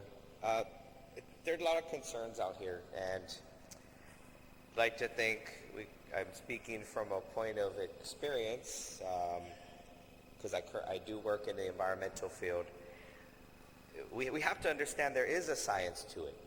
You can't take one part out of the equation and then expect something to succeed. It's just not feasible. There are 2 halves to this equation, because there's typically really two types of people living on this island. Our local government and federal government. And I'm not saying that as a Guam specific thing. You find the same thing in the States. There exists two governments, 2 classes of people, sometimes 2 different standards. But what I want to address is the focus on this is how it affects everybody. You can't have an environmental change and not expect a change in the ecology. we have a change in our ecology, it's going to have an effect on human life and the future and everything else. So yes, I understand climate is very broad, but it's broad for a reason, because if you have any understanding of the science, you'll know that everything is interconnected. And if you don't address these issues from action to secondary and tertiary causes of effects and everything associated with that, then how could an advisory commission even recommend good policy? And I work with a lot of environmental experts, and I do understand. I speak the language. And so it's been brought up by a previous speaker that we have things in place. EPA, federal EPA. I'll tell you right now, that's not their job. They are a regulatory agency. It is not their job to advise on policy. They regulate based on the laws that are in existence, both federal and local. It is our responsibility to both address new changes either in the environment with policy.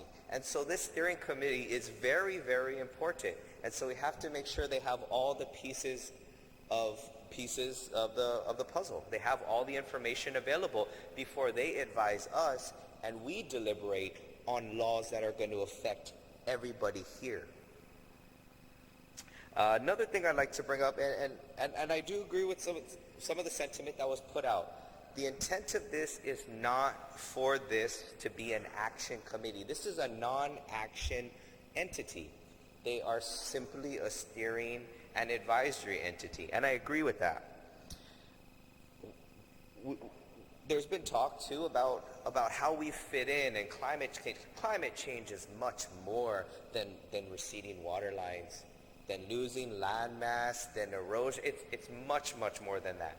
And again, all I can do is just refer to the science. I've done plenty of research, and I would challenge everybody listening to do their own research and get more information.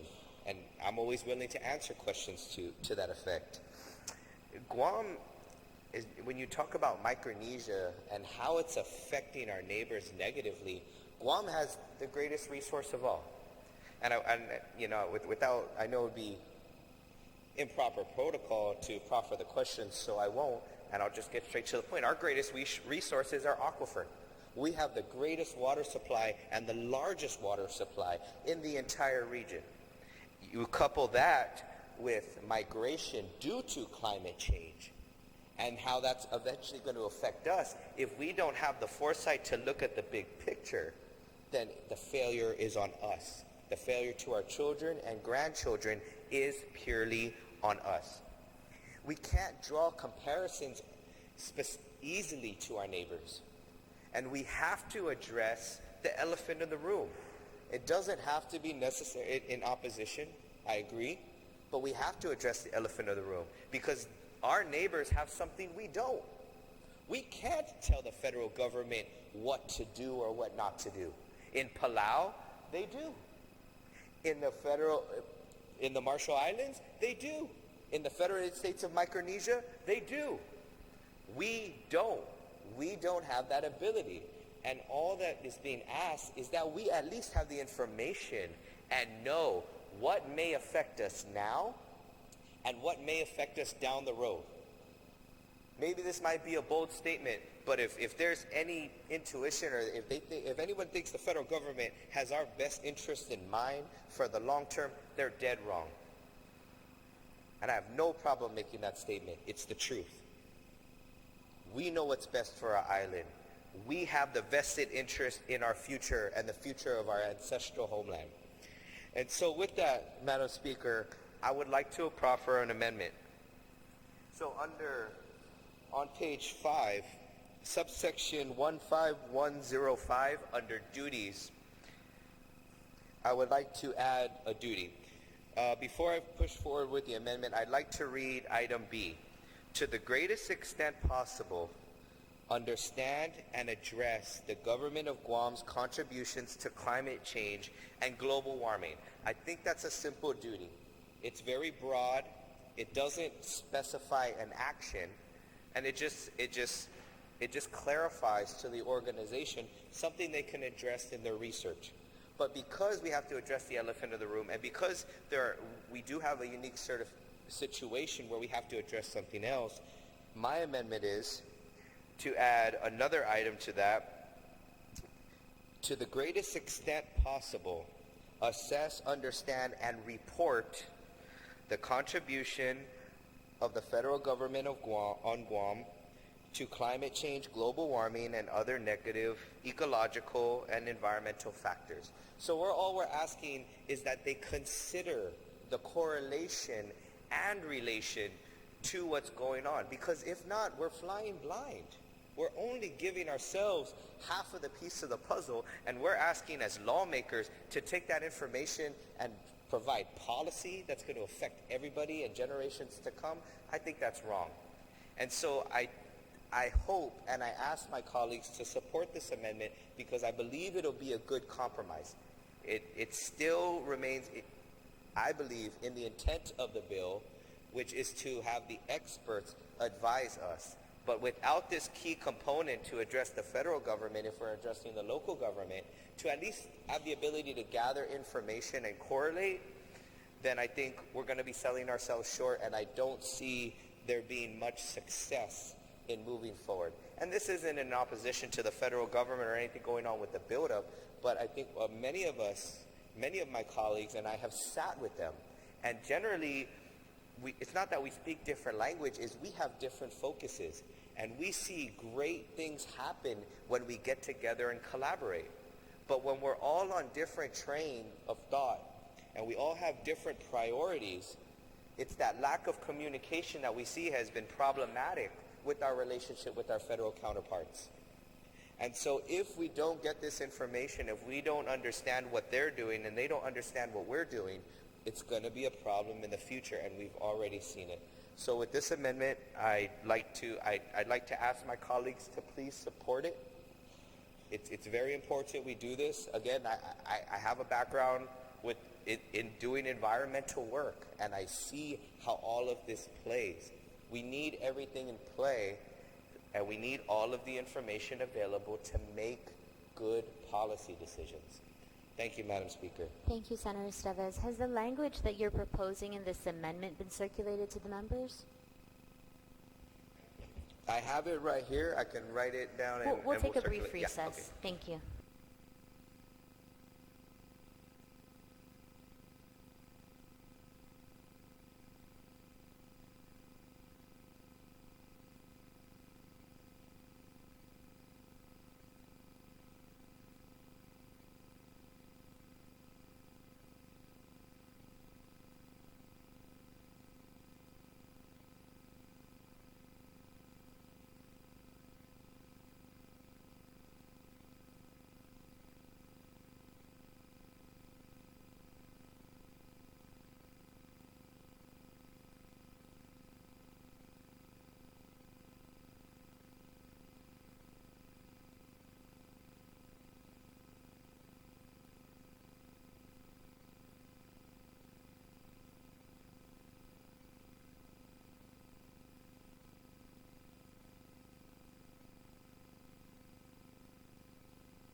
Members, we are back in session. We'll have the clerk read the amendment. Line 10, page 6 of the bill, add the following K to the greatest extent possible, assesses and report on the federal government's contribution to climate change, global warming, and other negative ecological and environmental factors. Any member wish to be heard on the Estevez amendment?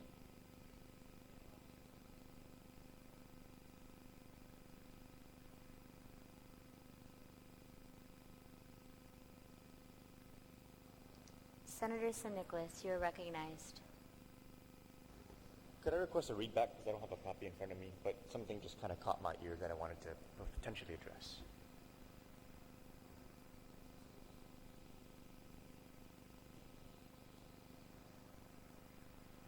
We'll take a brief recess and have copies disseminated to the members.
Members, we are back in session. Senator Nicholas, you're recognized.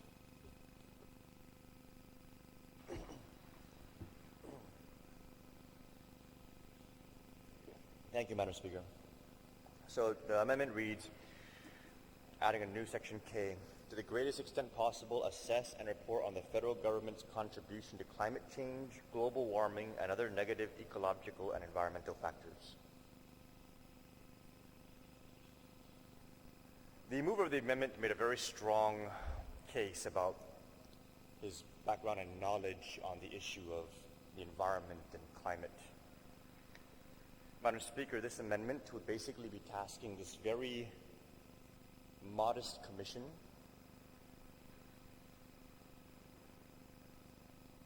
with assessing and reporting Point on of the entire information, Madam federal Speaker. government. There was supposed to be on Guam, federal government on Guam on there.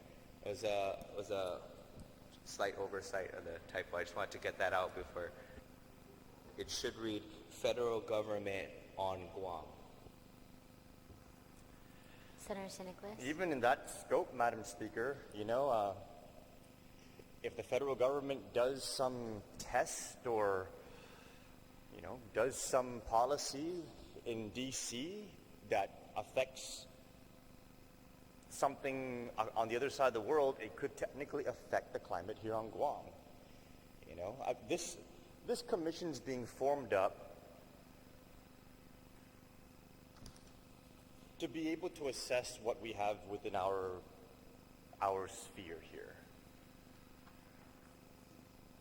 And it's almost like Goldilocks, where we want to make it too cold, or we want to make it too micro. This is going to make it way too macro. This poor group is going to have to monitor every single action of the federal government that's going to affect the climate here on Guam. Climate is global. Federal government sells more oil to Mexico. They're going to burn more oil. That's going to increase temperatures. It's going to affect the climate on Guam. Are we going to monitor oil sales to Mexico and report that to the local policymakers?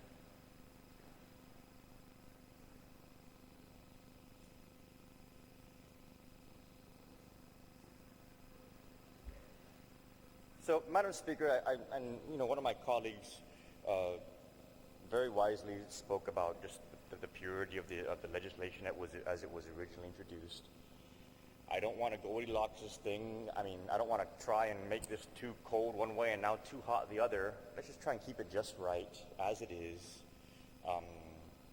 as broad as it is, but also as relevant as it is. You can be broad and relevant.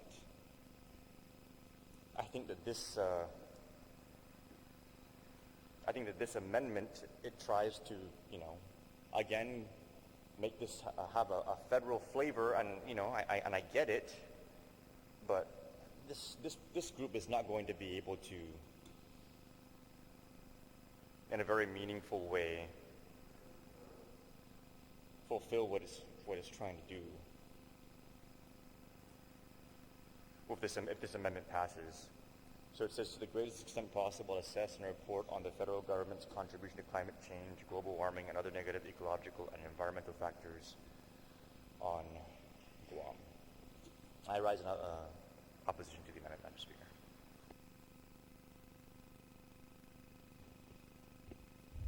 Thank you, Senator Nicholas. Senator Atta, you are recognized. Madam Speaker, it's clear in listening to the discussions that basically we've got here another school of thought that's trying to work its way into the bill. One was to take a look at the broad issue of climate change, and the other is to really take a more focused look at the military buildup here on Guam.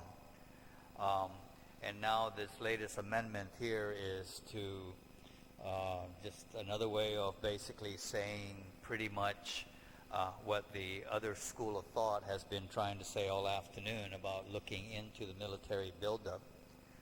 And I think maybe a way now, so we have this amendment here that reads, the greatest extent possible, report on the federal government's contribution to climate change, etc. And I think maybe the same thought can be covered on page 5, line 13. And I'm not making an amendment right now. I'm just suggesting that this might be an alternative language that will satisfy what's already here plus what's being proffered. On line 13, paragraph B, to basically read, one of the duties of the council would be to understand and address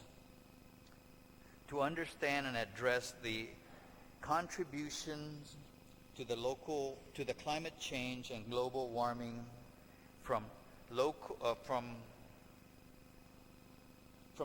activities to include but not limited to the government of Guam and the local federal activities. So that way, we had started out, we had embarked on saying, let's take a look at what we're doing here on Guam with the government of Guam, how it's contributing to that. And we want to now just kind of be a little bit more encompassing by saying, and what's happening with the local federal activities. And you can take that and peel that onion back as much as you want to include what's going on up at Northwest Field, what's going on. And if that's the will of the council to take a look at that aspect of it, then so be it. But instead of getting wrapped around the axle of, just a specific micro language, maybe we might consider that, but I won't offer that until we dispose of the amendment that's already on the floor. Thank you. Thank you, Senator Ada. Senator Esteves, you're recognized. Madam Speaker, I would just like to say if it came down to that would meet my intent and my intention. It's just there's some exclusionary language that just says to the commission that they can look into it and draw comparatives and see how they can relate maybe together. So I like that language a lot, and that would also meet the intent of my amendment. Senator Castro, you are recognized. To Senator Esteves' comments, I agree with Senator Ada's proposed combination of both the intent and the language. My reservation with this specific amendment proffered is that I don't necessarily correlate contribution to negative contributions. I think that the commission or this council should also take into consideration best management practices and not just look at the negative impacts. Thank you, Senator Castro. Any other member wish to be heard on the Esteves amendment? Vice Speaker Terlahi, you are recognized. Thank you, Madam Speaker. I rise in support of the amendment, and as the previous speakers have said, that this council looks like it's supposed to address these things already, and this amendment merely would focus its attention, maybe prioritize some of its attention, and make sure they don't overlook this aspect. If anyone thinks that this council is going to be very narrow in scope, it's completely wrong. I mean, this council is so broad. It's supposed to, analyze national, international, solicit information and advice from various sources on the technical and scientific impacts of climate change on a local, regional, national, and international level. I mean, that kind of stuff is throughout this bill, where we start talking about Guam, and then it goes so broad that, I agree, we should all be cutting edge on the knowledge on climate change. But our policies,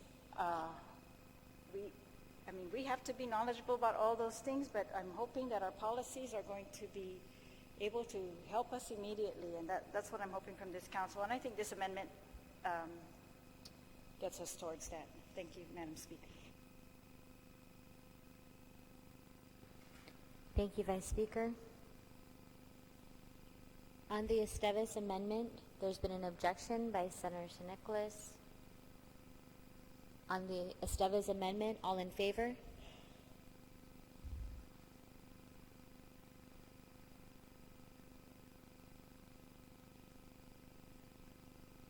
Amendment fails.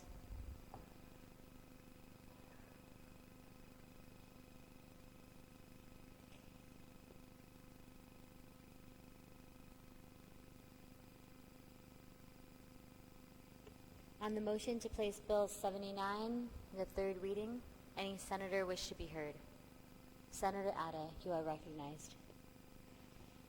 So, Madam Speaker, to try and address the concerns about the fact that we haven't been talking about taking a look at the federal activities, I would like to proffer the following amendment, and I think it'd be easy enough to follow along.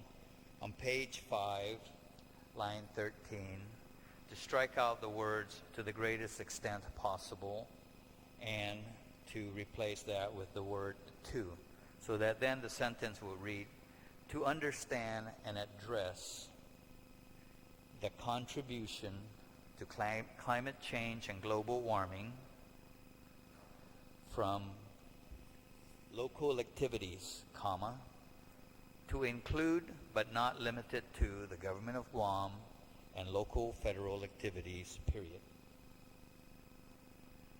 So the only change really that I've made there was we included the local federal activities.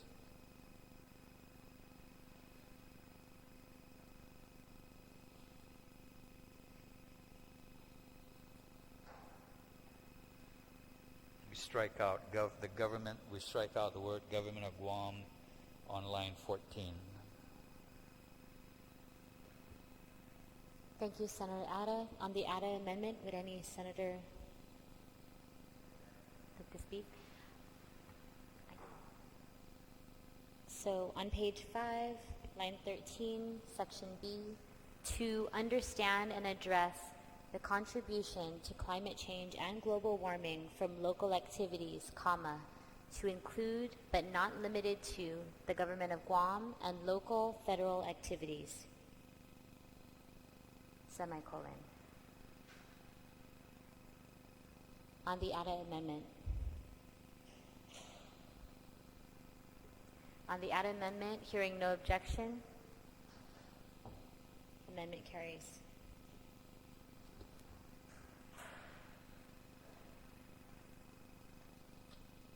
On the motion to place Bill 79 to the third reading, I invite Speaker Cruz to close.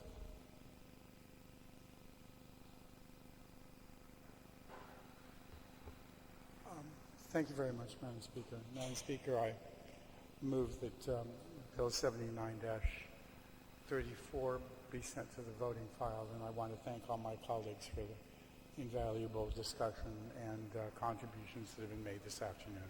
Thank you. We will recess until tomorrow at 9 a.m.